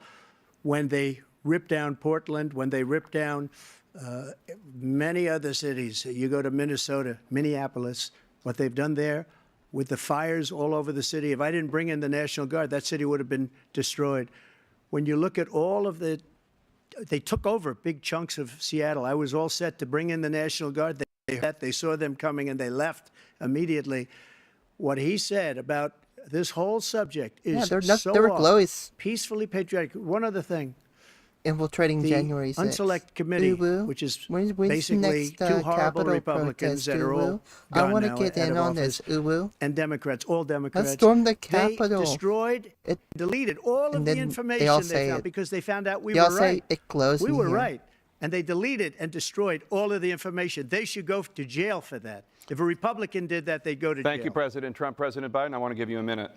The only person on this stage is a convicted felon is the man I'm looking at right now. And the fact of the matter is, what he's telling you is simply not true. The fact is that there was no effort on his part to stop what was going on up in Capitol Hill. And all those people, every one of those who were convicted, deserves to be convicted. The idea that they didn't kill somebody, just went in and broke down doors, broke the windows, occupied offices, turned over desks, turned them over statues. The idea that those people are patriots, come on. When I asked him the first two debates we had, first time around, I said, will you denounce the Proud Boys? He said, no, I'll tell them to stand by. The idea he's refusing, will you denounce these guys? Will you denounce the people we're talking about now? Will you denounce the people who attacked that Capitol? What are you going to do? I'm going to give you a minute, President Trump, for a follow-up question I have. After a jury convicted you of 34 felonies last month, you said if reelected, you would, January quote, 6th was just have the frat every right party to go after, unquote, your political opponents. You that just they talked brought about to the Capitol. members of the Select Committee on January 6th it going was to jail. stupidity. Your main political opponent is standing on stage with you tonight. got Trump Can you clarify impeached. exactly what it means about you feeling you have the right to go after your political opponents? Well, I said my retribution is going to be success. We're going to make this country successful again, because right now it's a failing nation. My retribution is going to be success. But when he talks about a convicted felon, his son is a convicted felon at a very high level. His son is convicted, going to be convicted probably numerous other times. Should have been convicted before, but his Justice Department let the statute of limitations lapse on the most important things. But he could be a convicted felon as soon as he gets out of office. Joe could be a convicted felon with all of the things that he's done. He's done horrible things. All of the death caused at the border, telling the Ukrainian people, we're going to want $1 billion or you change the prosecutor. Otherwise, you're not getting $1 billion. If I ever said that, that's quid pro quo. That we're not going to do anything. We're not going to give you $1 billion unless you change your prosecutor having to do with the son. This man is a criminal. This man, you're lucky. You're lucky. I did nothing wrong. We'd have a system that was rigged and disgusting. I did nothing wrong. Thank you, President Trump. President Biden, you have said, I'm coming right to you, sir. Well, you want to respond? Go ahead. I'll give you a minute to respond. The idea that I did anything wrong relative to what you're talking about is outrageous. It's simply a lie, number one. Number two, the idea that you have a right to seek retribution against any American just because you're president is wrong. It's simply wrong. No president's ever spoken like that before. No president in our history has spoken like that before. Number three, the crimes that you are still charged with. Charlottesville was a Think of horrible all the thing civil that penalties happened. you have. How many billions of dollars do you have civil penalties? Both sides were in the wrong. For molesting a woman in public, for doing a whole range of things, of having sex with a porn star on the night while your wife was pregnant. I mean, what are you talking about? You have the morals of an alley cat. Give you a minute, sir. I didn't have sex with a porn star, number one. Number two, that was a case that was started and moved. They moved a high-ranking official, a DOJ, into the Manhattan DA's office to start that case.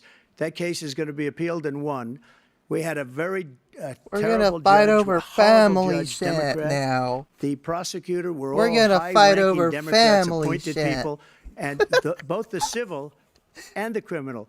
He basically went after his political opponent because he thought it was going to damage me. But when the public found out about these cases, because they understand them and the better than Bidens he are does, he has probably no gonna idea be what like these the cases are. Hatfield and But McCoys. when they found out about these cases, you know what they did? My poll numbers went up, way up. You know that because you're reporting it.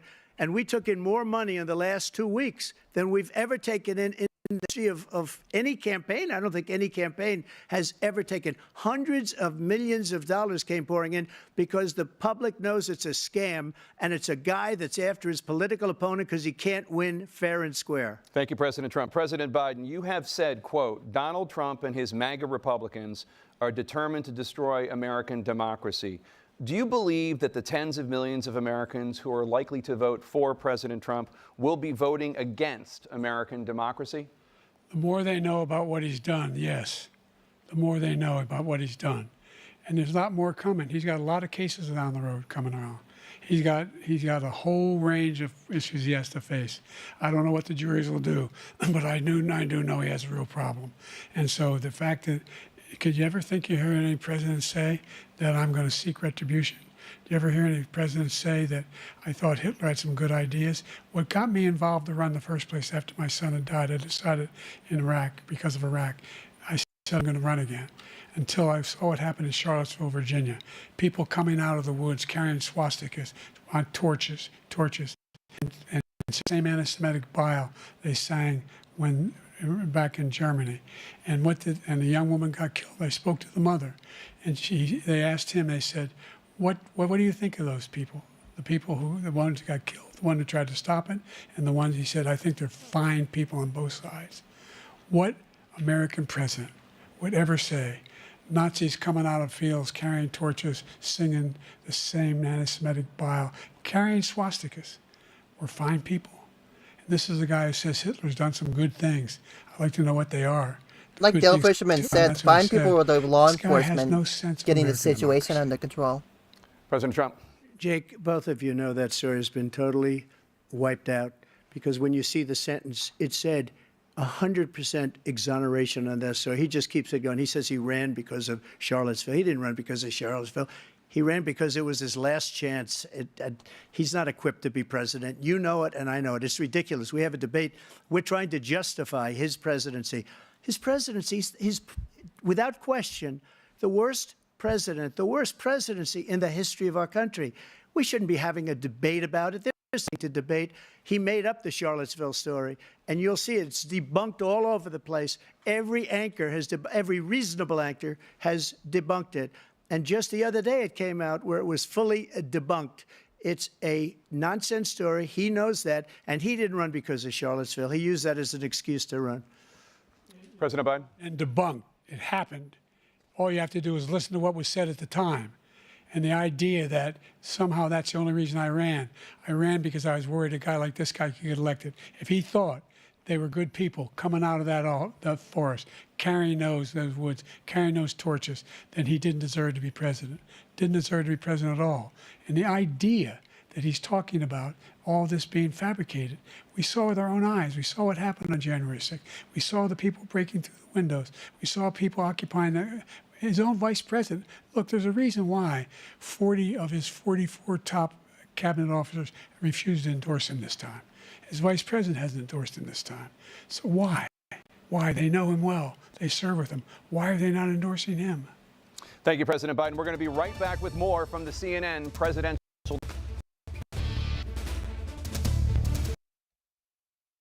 Okay, so it looks like they're going to take a break. They're taking a break.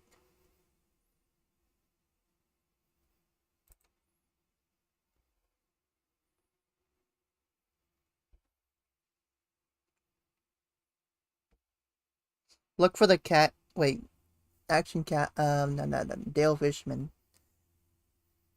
The people carrying torches were feds. Look for the khakis. I didn't pay too much attention to what they were wearing. All I really saw was the video with that one protester who got hit by the car.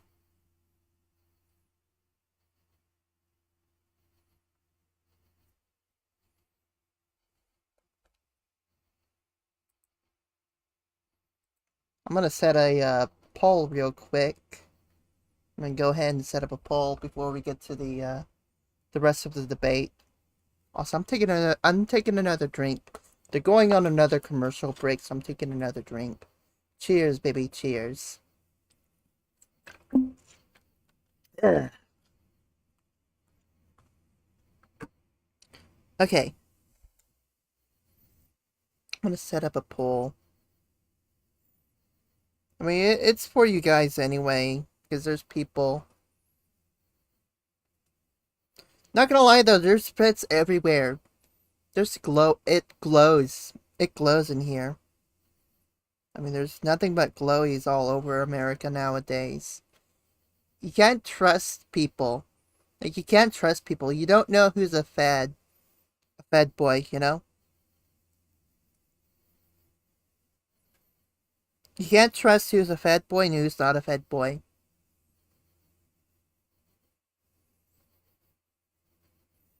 They had some sort of rally that was going on in my local area. Right? They had like a little rally. And they were sending buses of people. Like, the feds were sending buses of people on both sides to my local area once. I mean, hell, it even got posted on 4chan poll. Like, for real. It actually got posted on 4chan poll. And a lot of the Polacks, they were flying the flag of Kyrgyzstan at my park. Then they took the flag of Kyrgyzstan and pretty much tore it apart. Oh my gosh. It was absolute insanity what was going on. Like, it was absolute insanity.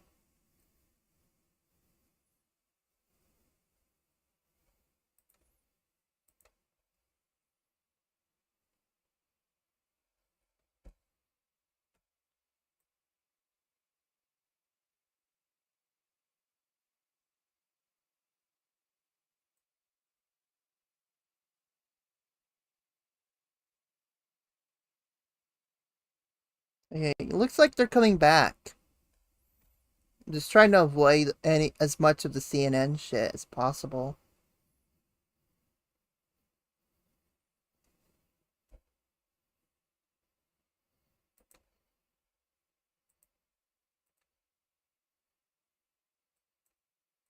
And you'd certainly face again in a second term. President Biden, while black unemployment dropped to a record low under your presidency, black families still earn far less than white families. Black mothers are still 3 times more likely to die from pregnancy-related causes, and black Americans are imprisoned at 5 times the rate of white Americans. What do you say to black voters who are disappointed that you haven't made more progress? They acknowledge they made a lot of progress, number one. The fact of the matter is there's more small black businesses that have been started than any time in history. Number two, the wages of black unemployment is the lowest level it's been in a long, long time. Number three, we're providing housing for black Americans and dealing with the segregation that exists among these corporations that collude to keep people out of their houses. And in addition to that, we find that the impact on the choice that black families have to make relative to child care is incredibly difficult. When we did the first major piece of legislation in the past, I was able to reduce black child care costs. I cut them in half. We got to make sure we provide for child care costs. We got to make sure, because when you provide those child care protections, you increase economic growth because more people can be in the job market. So there's more to be done, considerably more to be done. But we've done a great deal so far, and I'm not letting up, and they know it. You have 49 seconds left. What do you say to black voters who are disappointed with the progress so far? I say I don't blame them for being disappointed. Inflation is still hurting them badly. For example, I provided for the idea that any black family, first-time home, to get a $10,000 tax credit to be able to buy their first home so they can get started. I made sure that we're in a situation where all those black families and those black individuals who had to take out student loans that were ballooning, that if they were engaged in nursing, doctor, and anything having to do with volunteerism, if they paid their bills for 10 years on their student debt, All the rest is forgiven after 10 years. Millions have benefited from that. And we're going to do a whole lot more for black families. Thank you, President Trump. And he caused the inflation. He's blaming inflation, and he's right, it's been very bad. He caused the inflation and killing black families and Hispanic families and just about everybody. It's killing people. They can't buy groceries anymore. They can't. You look at the cost of food where it's doubled and tripled and quadrupled. They can't live. They're not living anymore. He caused this inflation. I gave him a country with essentially no inflation. It was perfect. It was so good. All he had to do is leave it alone. He destroyed it with his Green New scam and all this money that's being thrown out the window. He caused inflation. As sure as you're sitting there, the fact is that his big kill on the black people is the millions of people that he's allowed to come in through the border. They're taking black jobs now, and it could be 18. He's still making those it could be 19 faces. and even 20. Biden is People. still They're making taking those black faces. jobs, and they're taking Hispanic jobs, and you haven't seen it yet, but you're going to see something that's going to be the worst in our history. Thank you. President Biden. There was no inflation when I became president. You know why? The economy was flat on its back.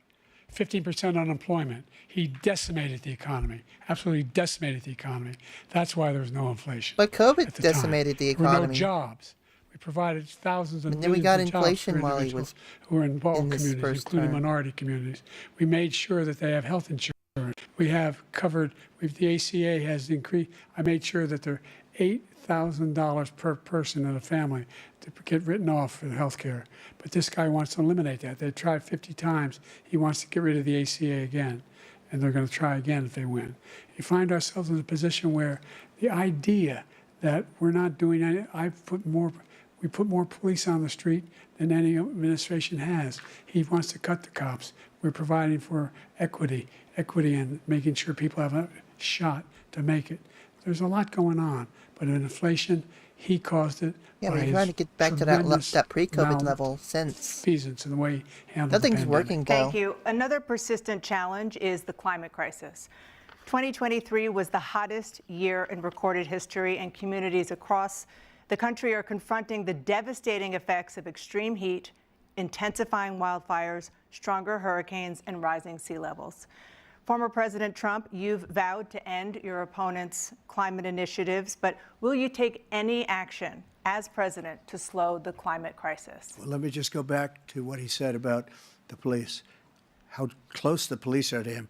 Almost every police group in the nation from every state is supporting Donald J. Trump. Almost every police group. And what's done to the population is horrible, including the fact that for 10 years he called them super predators. We can't, in the 1990s, we can't forget that. Super predators was his name, and he called it to them for 10, and they've taken great offense at it. He and now actually they did see say it that. happening. But when they see what I did for criminal justice reform and for the historically black colleges and universities, where I funded them and got them all funded, and No, wait, the it was Clinton who opportunity said that. zones It was with- Clinton who with said Tim, that, as you know, actually. Tim Scott was incredible. He did a great job. Great senator from South Carolina. He came to me with the idea, and it was a great idea. It's one of the successful economic development acts ever in the country, opportunity zones. And the biggest beneficiary are blacks. And that's why we have the best numbers with them in maybe ever. They're saying ever. I read this morning where ever, the best numbers. He's lost much of the black population because he's done a horrible job for black people. He's also done a horrible just job accused for Biden of Hispanics. using the term But wait super till you predators. see these millions of people pouring into It was our a- country, and it they're was gonna a take the Hillary jobs, Clinton and it's already started. statement and there. you haven't seen anything yet. It's a disaster. You've 38 seconds left. President Trump, will you take any action as president to slow the climate crisis? So I want absolutely immaculate clean water, and I want absolutely clean air, and we had it. We had H2O. We had the best numbers ever, and we were using all forms of energy, all forms, everything. And yet, during my 4 years, I had the best environmental numbers ever. And my top environmental people gave me that statistic just before I walked on the stage, actually. I don't know where the hell he's been. The idea that anything he said is true. I've passed the most extensive climate change legislation in history. We find ourselves, and by the way, black colleges. I came up with $15 billion for HBCUs, historic black universities and colleges, because they don't have the kind of contributors that they have to build these laboratories and the like. Any black student is capable in college of doing any white student can do. They just don't have the money, but now they'll be able to get those jobs in high tech. We're in a situation where the idea that he is claiming to have done something that had the cleanest water, he hadn't done a damn thing for the environment. He pulled out of the Paris Peace Accord, Climate Accord. I immediately joined it because if we reach 1.5 degrees Celsius at any one point, there's no way back. The only existential threat to humanity is climate change. And he didn't do a damn thing about it. He wants to undo all that I've done. The Paris Accord was going to cost us $1 trillion, and China nothing, and Russia nothing, and India nothing. It was a ripoff of the United States. And I ended it because I didn't want to waste that money because they treat us horribly. We were the only ones. It was costing us money. Nobody else was paying into it. And it was a disaster. But everything that he said just now, I'll give you an example. I heard him say before insulin. I'm the one that got the insulin down for the seniors. I took care of the seniors. What he's doing is destroying all of our medical programs because Everybody the should migrants send, coming like, in, pictures they want everybody. And look, of I Biden have making the faces. biggest heart on the stage, I guarantee Put you it that. on the And I political want to chat. take care of people. I want to to see them in the political chat and Discord. I want to see memes taking over Social of Security. Joe He Biden is making destroying faces. Social Security, Medicare, and Medicaid. The idea is that we, in fact, we were the only ones of consequence who were not members of the Paris Accord. How can we do anything if we're not able to? The United that's States true. We have a gets diabetic control. family member, One of the and largest she is polluters paying in more the world. compared to Number one. 2019. We're making significant progress. By 2035, we will have cut pollution in half. We have made significant progress, and we're continuing to make progress. We set up a climate corps for thousands of young people will learn how to deal with climate, just like the Peace Corps, and we're moving in directions that are going to significantly change the elements of cause of pollution. But the idea that he claims that he has the biggest heart up here and he's really concerned about pollution and about climate, I've not seen any indication of that. And by the way, with regard to prescription drugs, one company agreed that they would reduce the price to $35, which I was calling for, one, voluntarily. I made sure every company in the world, every pharmaceutical company, cannot have to pay. Thank you. And by the way, So every day, millions of Americans struggle just to make ends meet. For many older Americans, Social Security provides a critical lifeline. President Biden, if nothing is done to Social Security, seniors will see their benefits cut in just over 10 years. Will you name tonight one specific step that you're willing to take to keep Social Security solvent? yes, make the very wealthy begin to pay their fair share. Right now, everybody making under $170,000 pays 6% of their income, of their paycheck, every single time they get a paycheck from the time of the first one they get when they're 18 years old. The idea that they're going to, I'm proposing that everybody, the millionaires pay 1%. 1%. So no one I would not raise the cost of Social Security for anybody under $400,000 after that, again, to make the wealthy begin to pay their fair share by increasing from 1% beyond to be able to guarantee the program for life. You still have 80 seconds left. Are there any other measures that you think that would be able to help keep Social Security solvent, or is that one enough? Well, no, that one enough will keep it solvent, but the biggest thing I'll do if we defeat this man, because he wants to get rid of Social Security. He thinks there's plenty to cut in Social Security. He's wanting to cut Social Security and Medicare, both times. And and if you look at the program put forward by the House Republican caucus that I believe supports, is in fact want to cut it as well.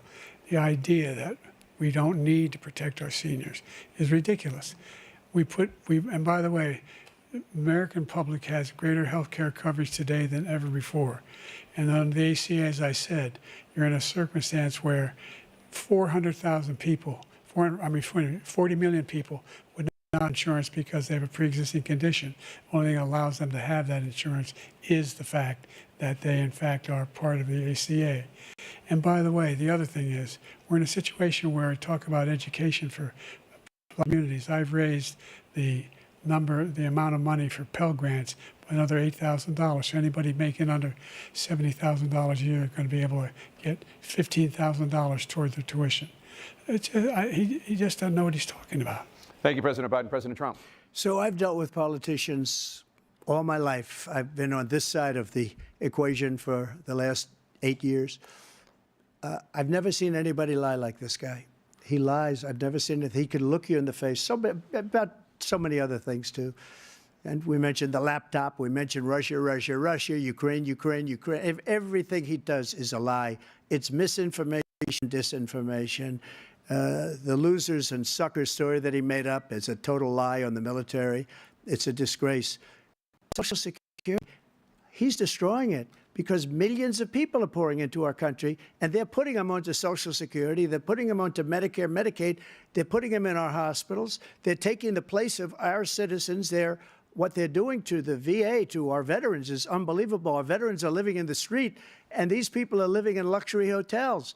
He doesn't know what he's doing, and it's really coming back. I've never seen such anger in our country before. President Biden. The idea that veterans are not being taken care of, I told you before. And by the way, when I said suckers and losers, he acknowledged after that he fired Lieutenant that Ken. general.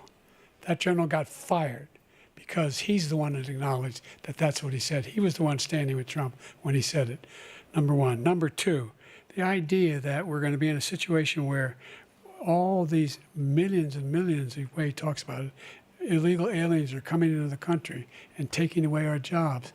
There's a reason why we have the fastest growing economy in the world, the reason why we have the most successful economy in the world.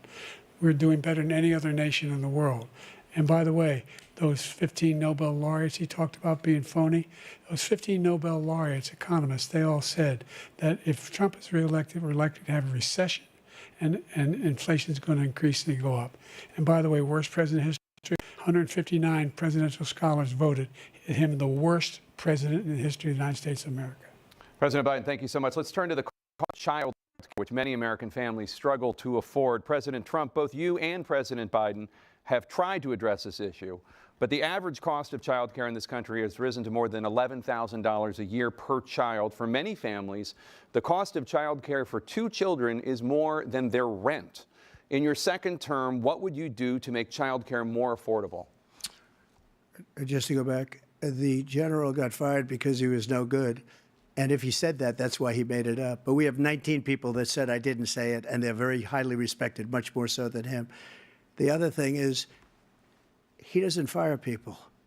He never fired people. I've never seen him fire anybody. I did fire a lot. I fired Comey because he was no good. I fired a lot of the top people at the FBI. I gotta knew that he would fire a were bunch no of good. people. Not easy to fire people. You'd pay a price for it. The Apprentice. We're no good. I inherited That's these his people. I didn't thing. put He him there. I fires didn't put people. Comey there. He was no good.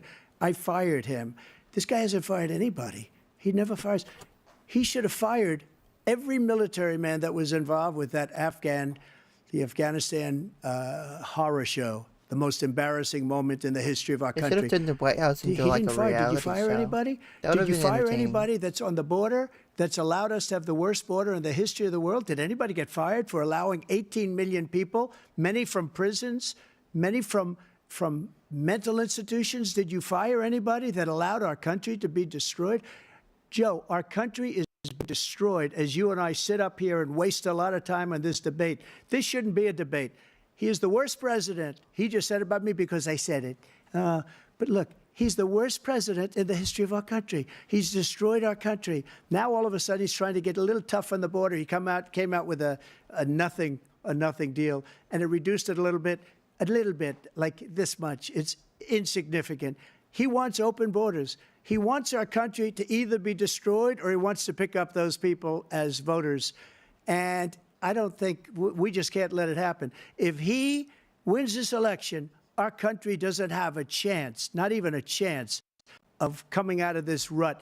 We probably won't have a country left anymore. That's how bad it is. He is the worst in history by far. Thank you, President Trump. President Biden? We're the most admired country in the world. We're the United States of America. There's nothing beyond our capacity. We have the finest military in the history of the world, the finest in the history of the world. No one thinks we're weak. No one wants to screw around with us. Nobody, number one. Number two, the idea that we're talking about worst presidents. I wasn't joking. Look it up. Go online. Yeah, they're calling each other the 159 worst or president 58, ever. don't hold me to the exact number. Presidential historians, they've had meetings and they voted who's the worst president in American history. One through best to worst. They said he was the worst in all of American history. That's a fact. That's not conjecture. He can argue they're wrong, but that's what they voted. The idea that he is doing anything to deal with child care, he did for virtually nothing to child care. We should significantly increase the child care tax credit. We should significantly increase the availability of women and men or single to be able to go back to work. And we should encourage businesses to have. Thank you, President Biden. Facilities. President Trump, the question was about what would you make child care affordable, if you want to take your minute. Just so you understand, we have polling, we have other things that they rate him the worst because what he's done is so bad. And they rate me, I'll show you, I will show you. And they rate me one of the best, okay? And if I'm given another 4 years, I will be the best. I think I'll be the best. Nobody's ever created an economy like us. Nobody ever cut taxes like us.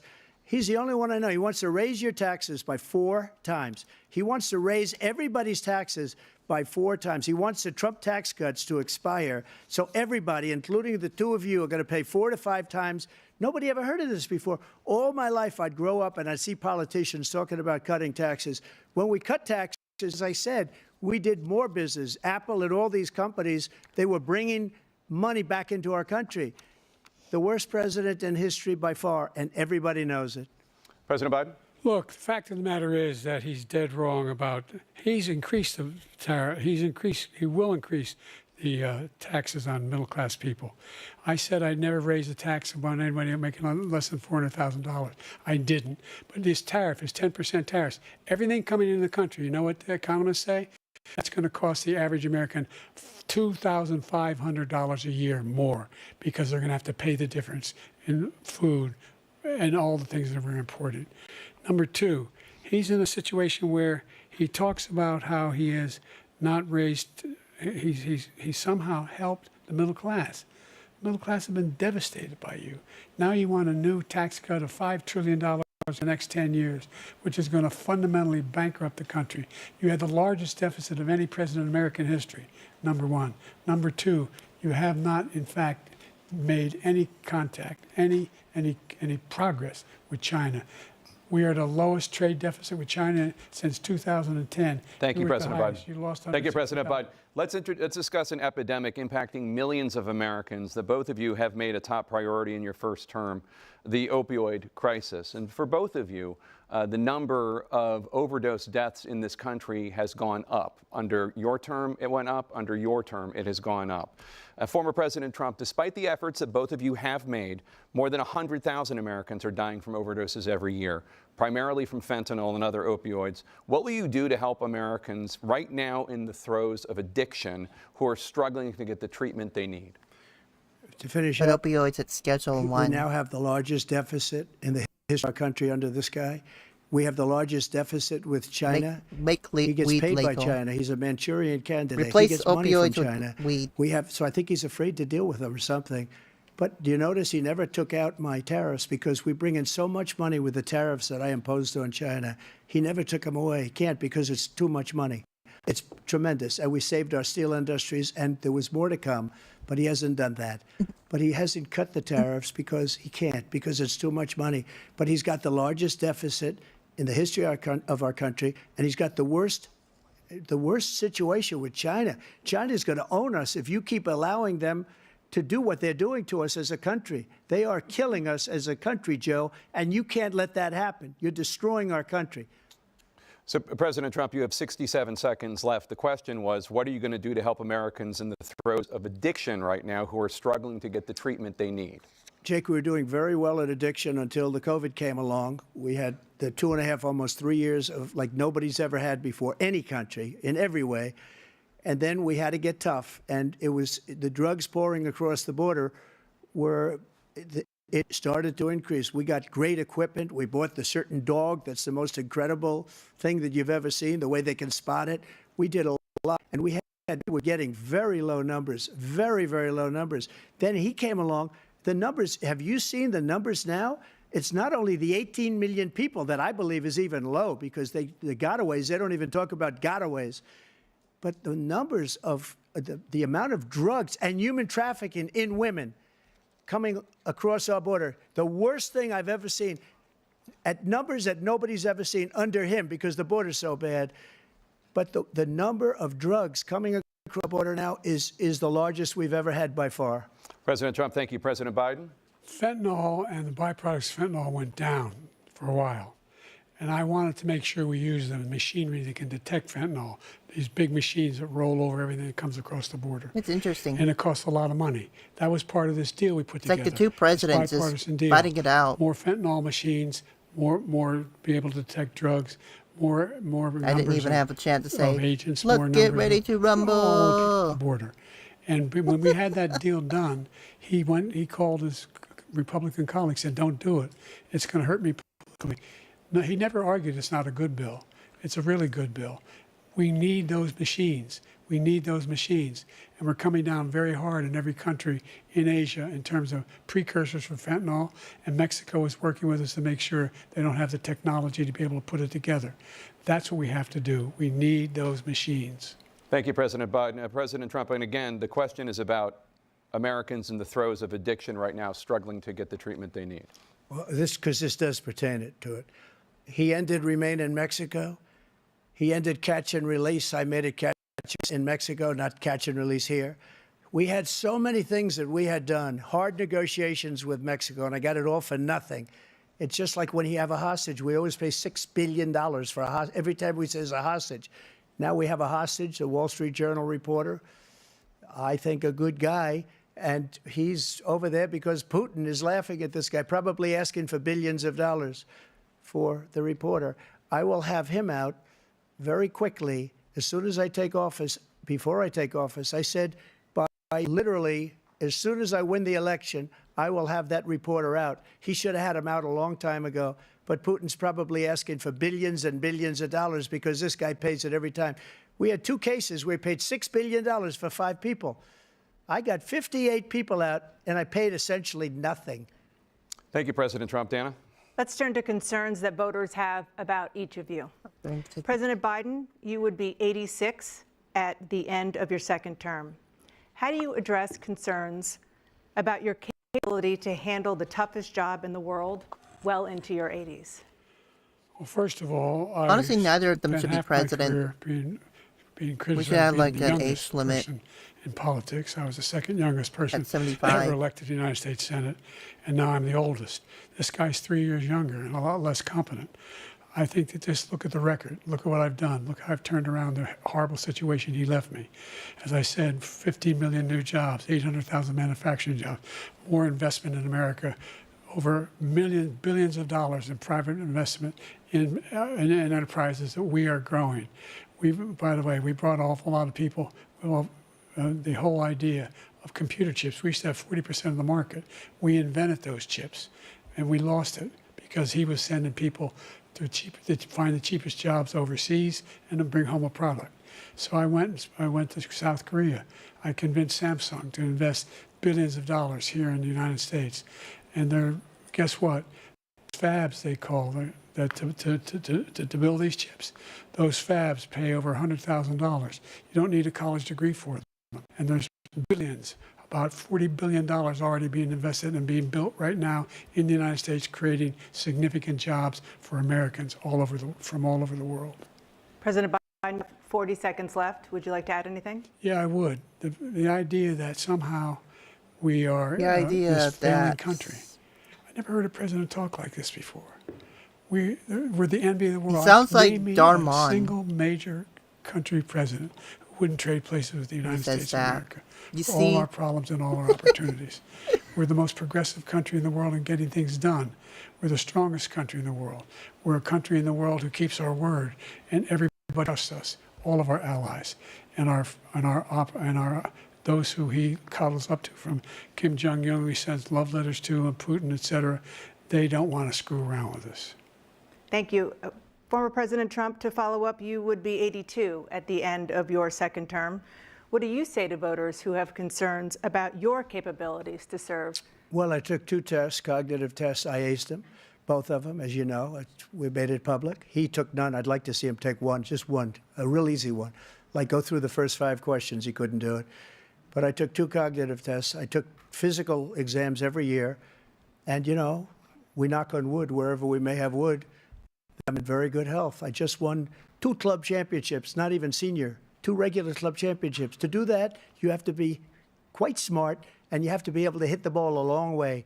And I do it. He doesn't do it. He can't hit a ball 50 yards. He challenged me to a golf match. He can't hit a ball 50 yards. I think I'm in very good shape. I feel that I'm as in good a shape as I was 25, 30 years ago. Actually, I'm probably a little bit lighter, but I'm in as good a shape as I was years ago. I feel very good. I feel the same. But I was willing to take a cognitive test. And you know what? If I didn't do well, I aced him.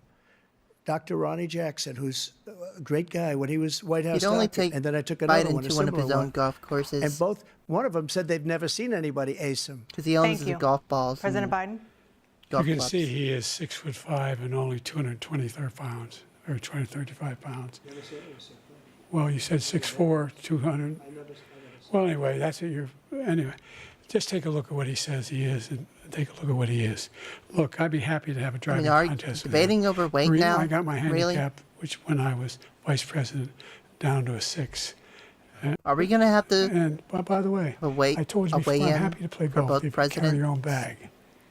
Think you can do it? That's the biggest lie. He's a 6 handicap of all. I was an 8 handicap. Yeah. 8. But I have, you know how many? I've seen you swing. I know you swing. Okay, let's you know, not you know how act many like rounds you- children. President Trump, we're going to 21 turn Let's Right. not act like children. Next thing you know, specific concern next thing you know, that voters Trump have is about going you. to Will you challenge pledge tonight that Biden once to legal a round of challenges golf have been exhausted, that you will on his own golf accept course. the results of this with election, Trump's own regardless balls. of who wins, and And Trump's going to hit you his will own say balls right in now the, that political violence in hole. any form is unacceptable. Well, I shouldn't have to say that, but of course I believe that. It's So we totally don't know if it's- unacceptable. if those and are if you would see my statements that remote I made control on balls Twitter or at the not, time, who knows? and also my statement that I made in the Rose Garden, you would say it's one of the strongest statements you've ever seen. In addition to the speech I made in front of, I believe, the largest crowd I've ever spoken No to, golf and I will tell you, WWE ring? nobody ever talks about that. They talk about a relatively small number of people that went to the Capitol, and in many cases Yeah, were ushered and in by you know, the police. Biden Nancy doesn't have that Pelosi much said hair, it so was her Trump can't responsibility, shave not all of mine. it off She of said that him. loud and clear. But the answer is, if the election is If fair, Biden free, does and I win want that more that, than anybody. And I'll a tell you WWE something. match, I wish he was a then great yeah, president. he's going to have to 'cause take I all wouldn't be here right now. the toupee I'd off be of Trump's at head. many places shave the enjoying rest myself. I wouldn't be under indictment because I wouldn't have been his political opponent, because he indicted me because I was his opponent. I wish he was a great president. I would rather have that. I wouldn't be here. I don't mind being here. But the only reason I'm here is he's so bad as a president that I'm going to make America great again. We're going to make America great again. We're a failing nation right now. We're a seriously failing nation. And we're a failing nation because of him. His policies are so bad. His military policies are insane. They're insane. These are wars that will never end with him. He will drive us into World War III, and we're closer to World War III than anybody can imagine. We are very, very close to World War III, and he's driving us there. And Kim Jong-un and President Xi of China, Kim Jong-un of North Korea, all of these, Putin, they don't respect him. They don't fear him. They have nothing going with this gentleman, and he's going to drive us into World War III. You want a World War III, let him go and win and let Putin say, do what you want, NATO. Just do what you want. There's a thing called Article 5. An attack on one is an attack on and record response. The idea, I can't think of a single major leader in the world who wouldn't trade places with the job I've done and what they've That done. idiot out of my Because we are a powerful nation. We have wonderful people. It's because of the people, not me. It's because of the American people. They're capable of anything, and they step up when they're needed. And right now, we're needed. We're needed to protect the world because our own safety is at stake. And again, you want to have a war, just let Putin go ahead and take Kyiv, make sure they move on, see what happens in Poland, Hungary, and other places along that border. Then you have a war. President Trump, as I come back to you for a follow-up, the question was, will you accept the results of this election, regardless of who wins. Just to finish what he said, if I might, Russia, they took a lot of land from Bush. They took a lot of land from Obama and Biden. They took no land, nothing from Trump, nothing. He knew not to do it. He's not going to play games with me. He knew that. I got along with him very well, but he knew not to play games. He took nothing from me. But now he's going to take the whole thing from this man right here. That's a war that should have never started. It would have never started ever with me. And he's going to take Ukraine. And, you know, you asked me a question before, would you do this with? He's got us in such a bad position right now with Ukraine and Russia, because Ukraine's not winning that war. He said, I will never settle until such time. They're running out of people. They're running out of soldiers. They've lost so many people. It's so sad. They've lost so many people, and they've lost those gorgeous cities with the golden domes that are 1,000 years old, all because of him and stupid decisions. Russia would have never attacked if I were President Trump, president. the question was, will you accept the results of the election, regardless of who wins? Yes or no, please. If it's a fair and legal and good election, absolutely. I would have much rather accepted these, but the fraud and everything else was ridiculous. And if you want, we'll have a news conference on it in a week, or we'll have another one of these on a week. But I will absolutely, there's nothing I'd rather do. It would be much easier for me to do that than I'm running again. I wasn't really going to run until I saw the horrible job he did. He's destroying our country. I would be very happy to be someplace else, in a nice location someplace. And again, no indictments, no political opponent stuff, because it's the only way he thinks he can win. But unfortunately, it's driven up my numbers and driven them up to a very high level because the people understand it. Well, let's see what your numbers are when this election is over. Let's see. You're a whiner. When you lost the first time, you continued, you appealed and appealed to courts all across the country.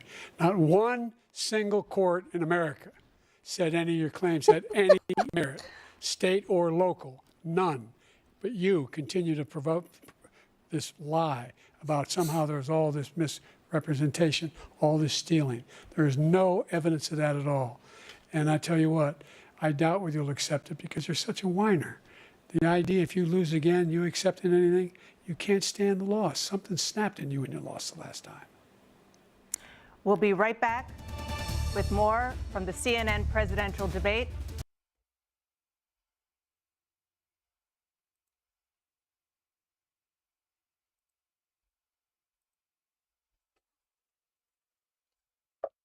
Wow.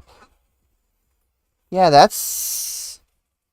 Shit's getting interesting. Shit's getting interesting.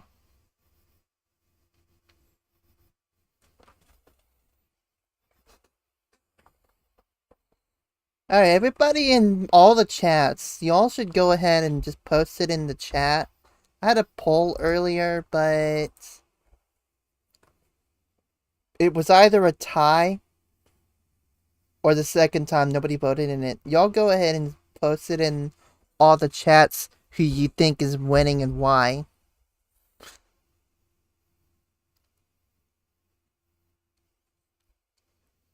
This is starting to get a little bit more interesting now.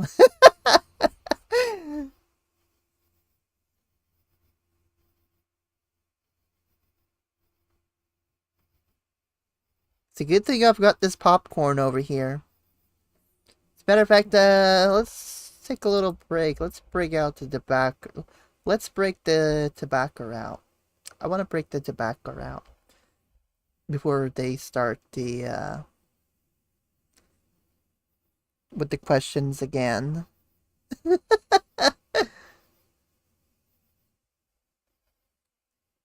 Yeah, I'm gonna get the tobacco out before they start again. Okay, give me my pipe. Give me my pipe. Or bong, or whatever.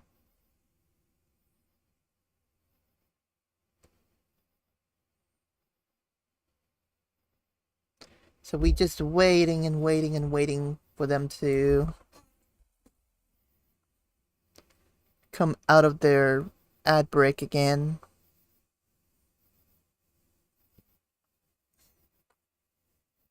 It is really true. Though, it is really true. Like, the minute you become president, your hair just gets even more grayer and grayer. Like, Trump's hair didn't get gray. But Biden lost a lot of hair, though.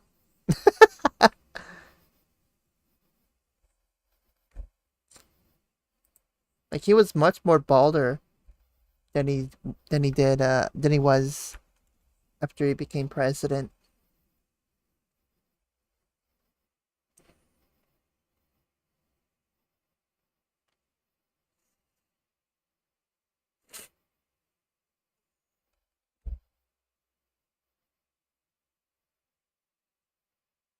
We hate white people! Oh no. Who did that? Who did that sound? God damn it, jury. I don't condone that. Okay? I don't condone that.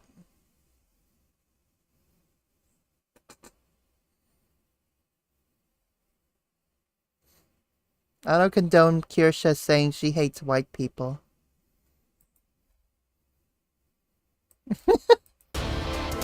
It is now time for the candidates to deliver their closing statements as predetermined by a coin toss. We're going to begin with you, President. You have 2 minutes.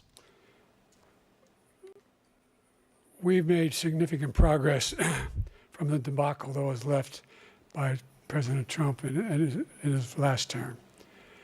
We find ourselves in a It's still a situation where, debacle. number one, Also, we have to make sure that we have a fair tax system. I ask anyone out there in the audience or anyone out watching this debate, do you think the tax system is fair? The fact is that I said nobody even making $400,000 had a single penny increase in their taxes, and will not. And if I'm reelected, that'll be the case again. But I gotta this hide this guy shit. I gotta hide has this increased shit. your taxes because of the deficit. Number one, he's increased inflation because of the debacle he left after the way he handled the pandemic. And he finds himself in a position where he now wants to tax you more by putting a 10% tariff on everything that comes into the United States of America. What I did, when, for example, he wants to get rid of the ability of Medicare for us to be able to negotiate drug prices with the big pharma companies. Well, guess what? We got it down to $35 for insulin, $400, no more than $2,000 for every senior, no matter how much prescription they need. You know what that did? That reduced the federal debt by $160 billion over 10 years because the government doesn't have to pay the exorbitant prices. I'm going to make that available to every senior all along, it's happening now, and everybody in America. He wants to get rid of that. I'm going to make sure that we have child care. We're going to significantly increase the credit people have for child care. I'm going to make sure we do something about what we're doing on lead pipes and all the things that are causing health problems for people across the country. We're going to continue to fight to bring down inflation and give people a break. Thank you, President Biden. President Trump, you now have 2 minutes for your closing statement. Like so many politicians, this man is just a complainer. He said, we want to do this, we want to do that, we want to get rid of this tax, that tax. But he doesn't do anything. All he does is make our country unsafe by allowing millions and millions of people to pour in. Our military doesn't respect him. We look like fools in Afghanistan. We didn't stop Israel. It was such a horrible thing that would have never happened. It should have never happened. Iran was broke.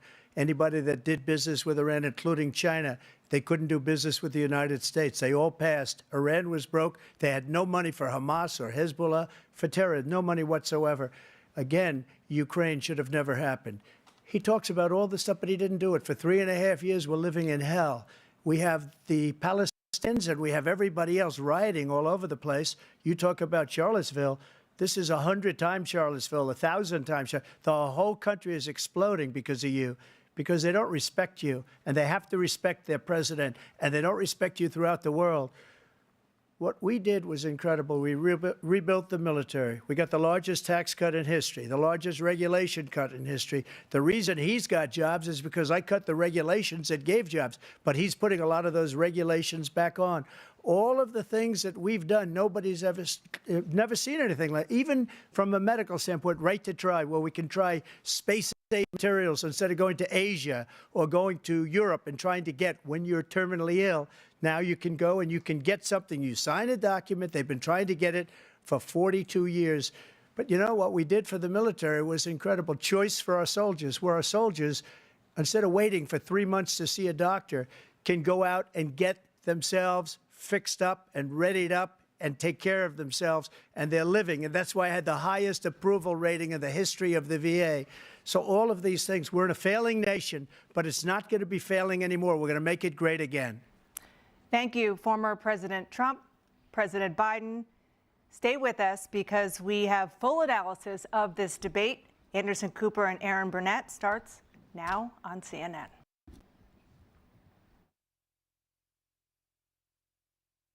So, what? There's an awkward pause here.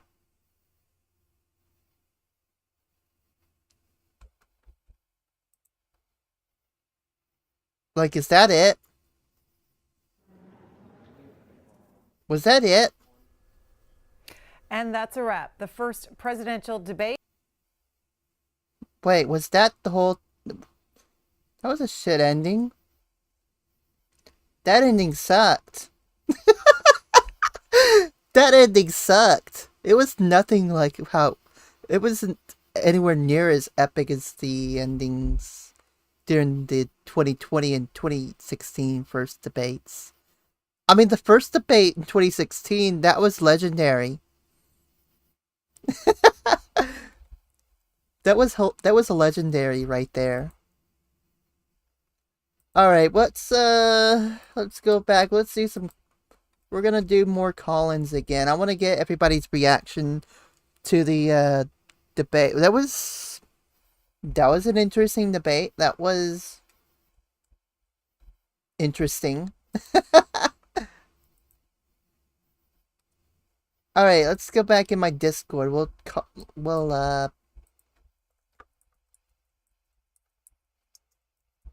do the call-ins for a while.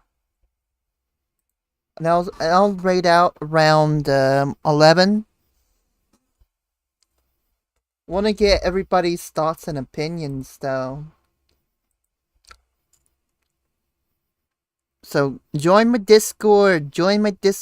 And we'll talk on there.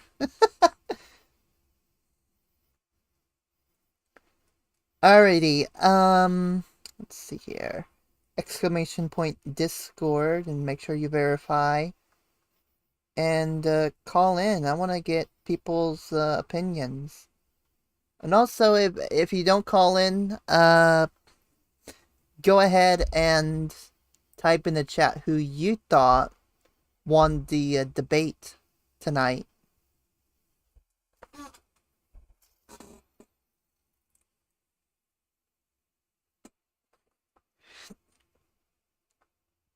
That was interesting. I'm not gonna lie, that was quite interesting.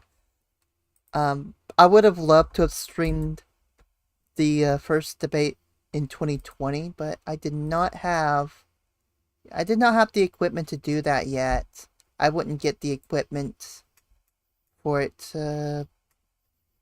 for a while. Like, I didn't get the chunky laptop until, what was it, October? It was October. So everybody go ahead and call in live, and I will take your call, and we'll talk a little bit about this. Who you thought won the presidential debate?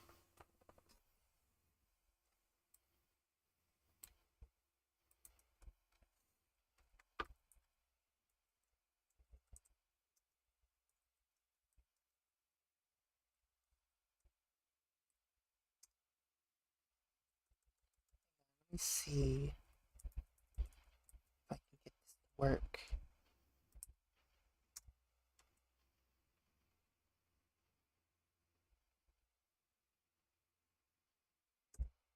There we go. So, taking calls right now. Let me know who you thought won. And I will go ahead and put up a poll. as well. I'll go ahead and put up a poll on the Discord. Not the Discord, the Twitch chat. And the Kick chat too. Well, not a lot of people are on the Kick chat.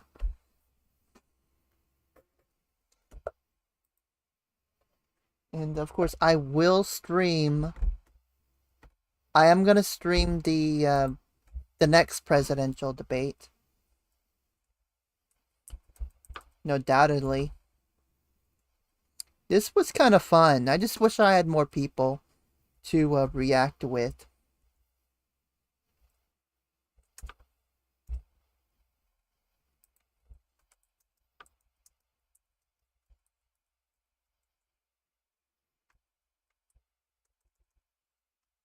Alright, so I'm gonna put the poll up for about 10 minutes.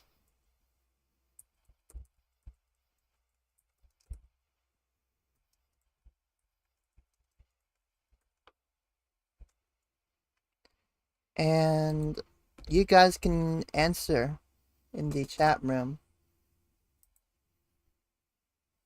Had a lot more people. It's actually the first time we had a little bit of a productive chat in the Vaughn live chat. I'm actually impressed. I mean, there weren't a lot of trolling on there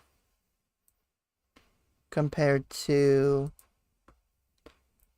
what it was like in what I normally do my streams on there. You guys have been behaving. I appreciate that.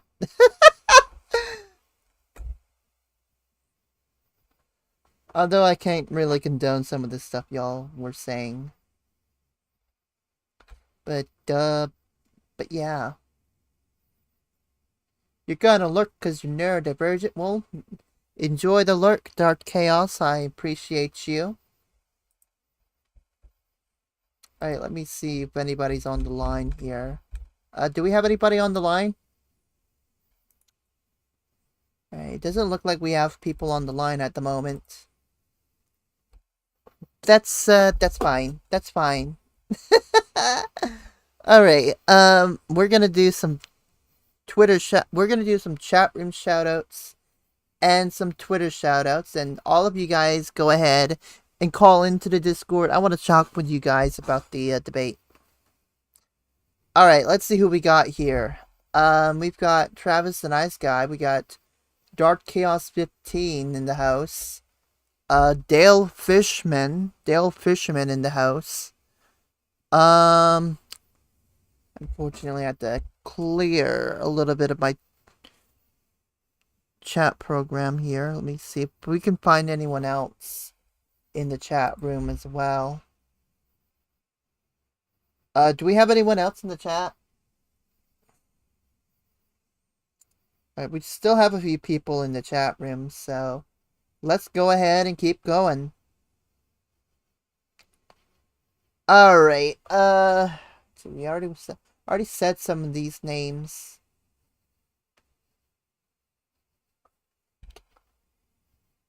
Grim Blanco, what's going on, Grim Blanco? Who else do we got? I think we have Jury 76 in the house. We've got Tenniken 101. Let's see, who else is on here? We got some people on the Vaughn chat. We got Storm DCW in the house. We got Freak Farm. What's up to the guests? What's up to all the guests? 781, 757, 146. What's going on to all the guests up in here?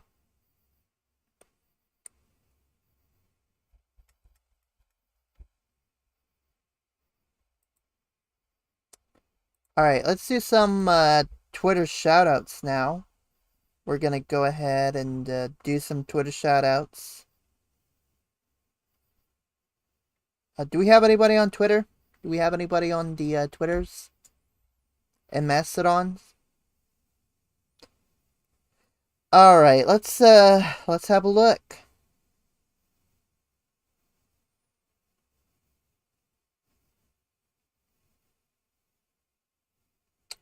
We've got Chris AM in the house. What's going on, Chris AM? Thanks for liking my post. And that's everybody in the on Twitter. Let's see who else is on here. Let's see if there's anybody on Mastodon. Oh, damn, we had a lot of folks. And what's going on, Goddess Love? How's it going? Let's see here. Let's check Mastodon and see if we have... And I may go ahead and set up a new Mastodon instance, by the way, folks. And, there's nobody on Mastodon. Alright, that's fine. Don't say ooh-woo in my damn chat. Come on. Hydrate, you fucking bitch. I've got your bitch. Goddess Love, I've got your bitch. God damn it. What the fuck? I'll give you a drink. I will give you a damn drink. God damn it.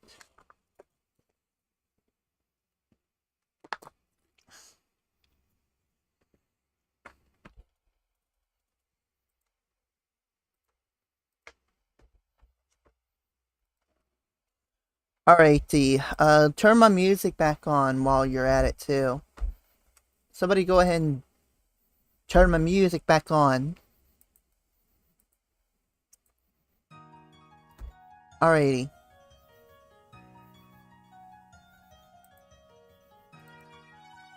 Alright, folks, that was interesting. Alright, we'll still do some call-ins for the next, probably for the next 10 minutes. Then I'm just gonna hang up. And raid out, too. I'll raid out.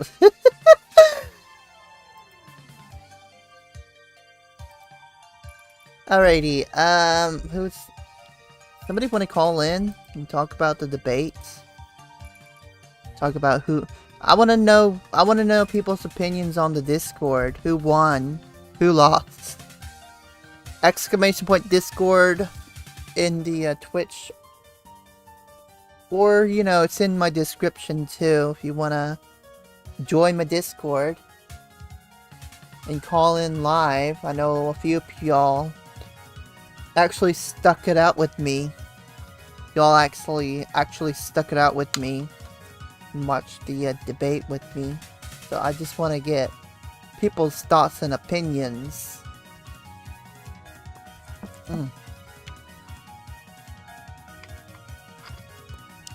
Then we'll hop off and we'll raid out.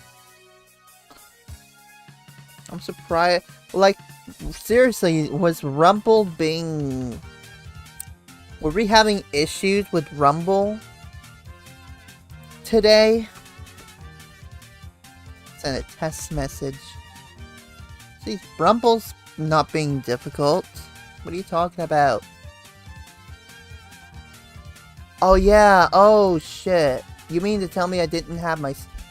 You mean the Rumble stream wasn't working? Ah, son of a bitch.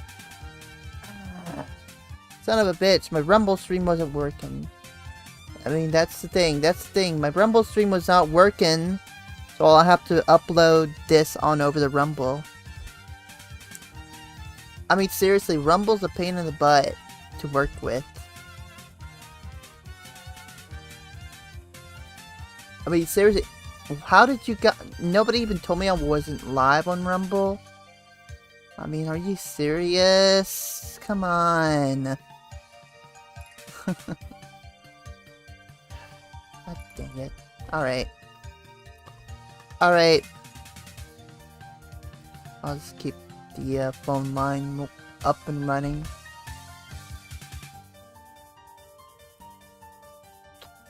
Now, I will be live again, probably...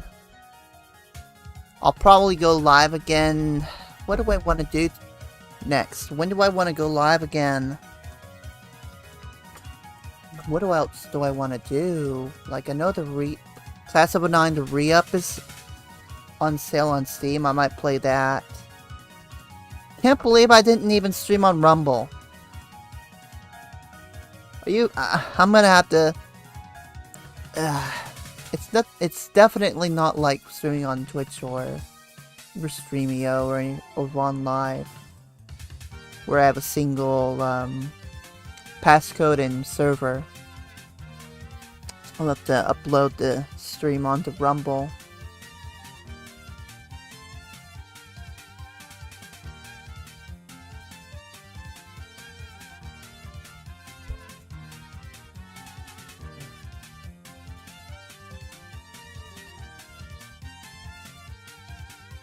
Alrighty, anyway guys.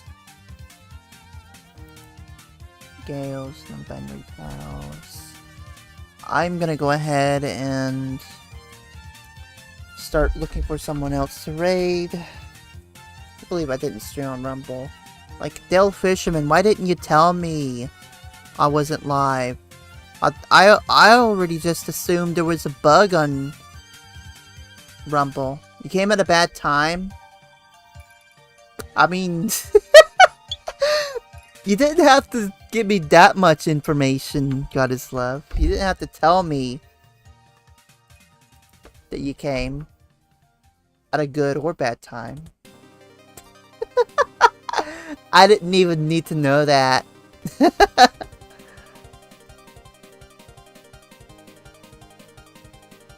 Oh my god. Yeah, I mean, you're here. But that's just too much information, dude. Oh, shit. You didn't have to tell me you came. Oh, shit. Raid browser. Okay. I kinda wanna raid Kirsha. Not gonna lie. Kirsha was doing a debate stream too. Kirsha was doing a debate stream. Yeah, I'll raid out in like 5 minutes. But people can still call in.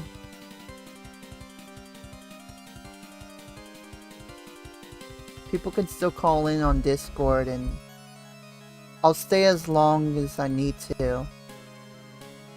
But the main thing I was just doing was watching the debate.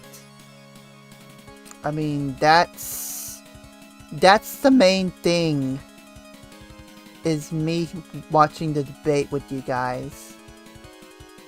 And I'm gonna straighten the whole thing out with Rumble next stream. Like, I am not used to this new system that's put in place. I'll have to close out the Rumble chat then.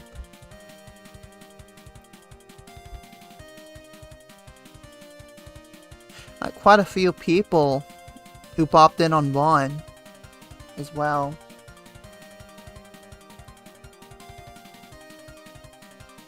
I normally don't really raid partner streamers or big streamers, but I like Kirsha. Kirsha's probably like my Oshi.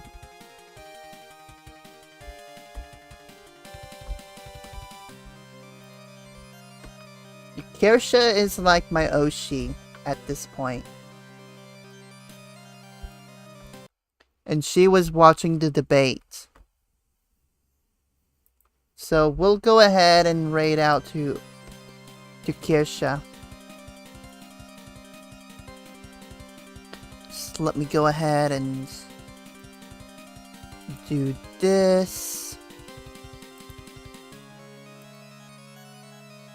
There we go. Alright, let's raid Kirsha. Yeah, Travis the Nice Guy also came with his girlfriend. Alrighty.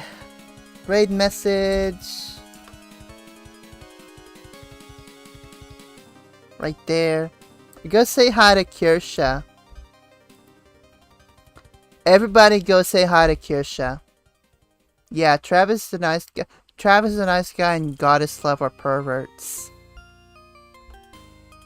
Telling me about them having sex on in my chat. But with other people, though, I mean, Travis is a nice guy having sex with his girlfriend, and even though I didn't think he was like that. And Goddess Love just basically came in my chat.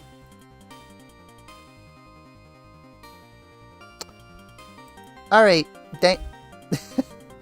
yeah, you are a pervert, Travis, a nice guy. Alright, go say hi to Kirsha. Talk about all your perverted fantasies to her, okay? Okay. Go say hi. She's based. Alright, take care, everybody. Have a good night. Bye.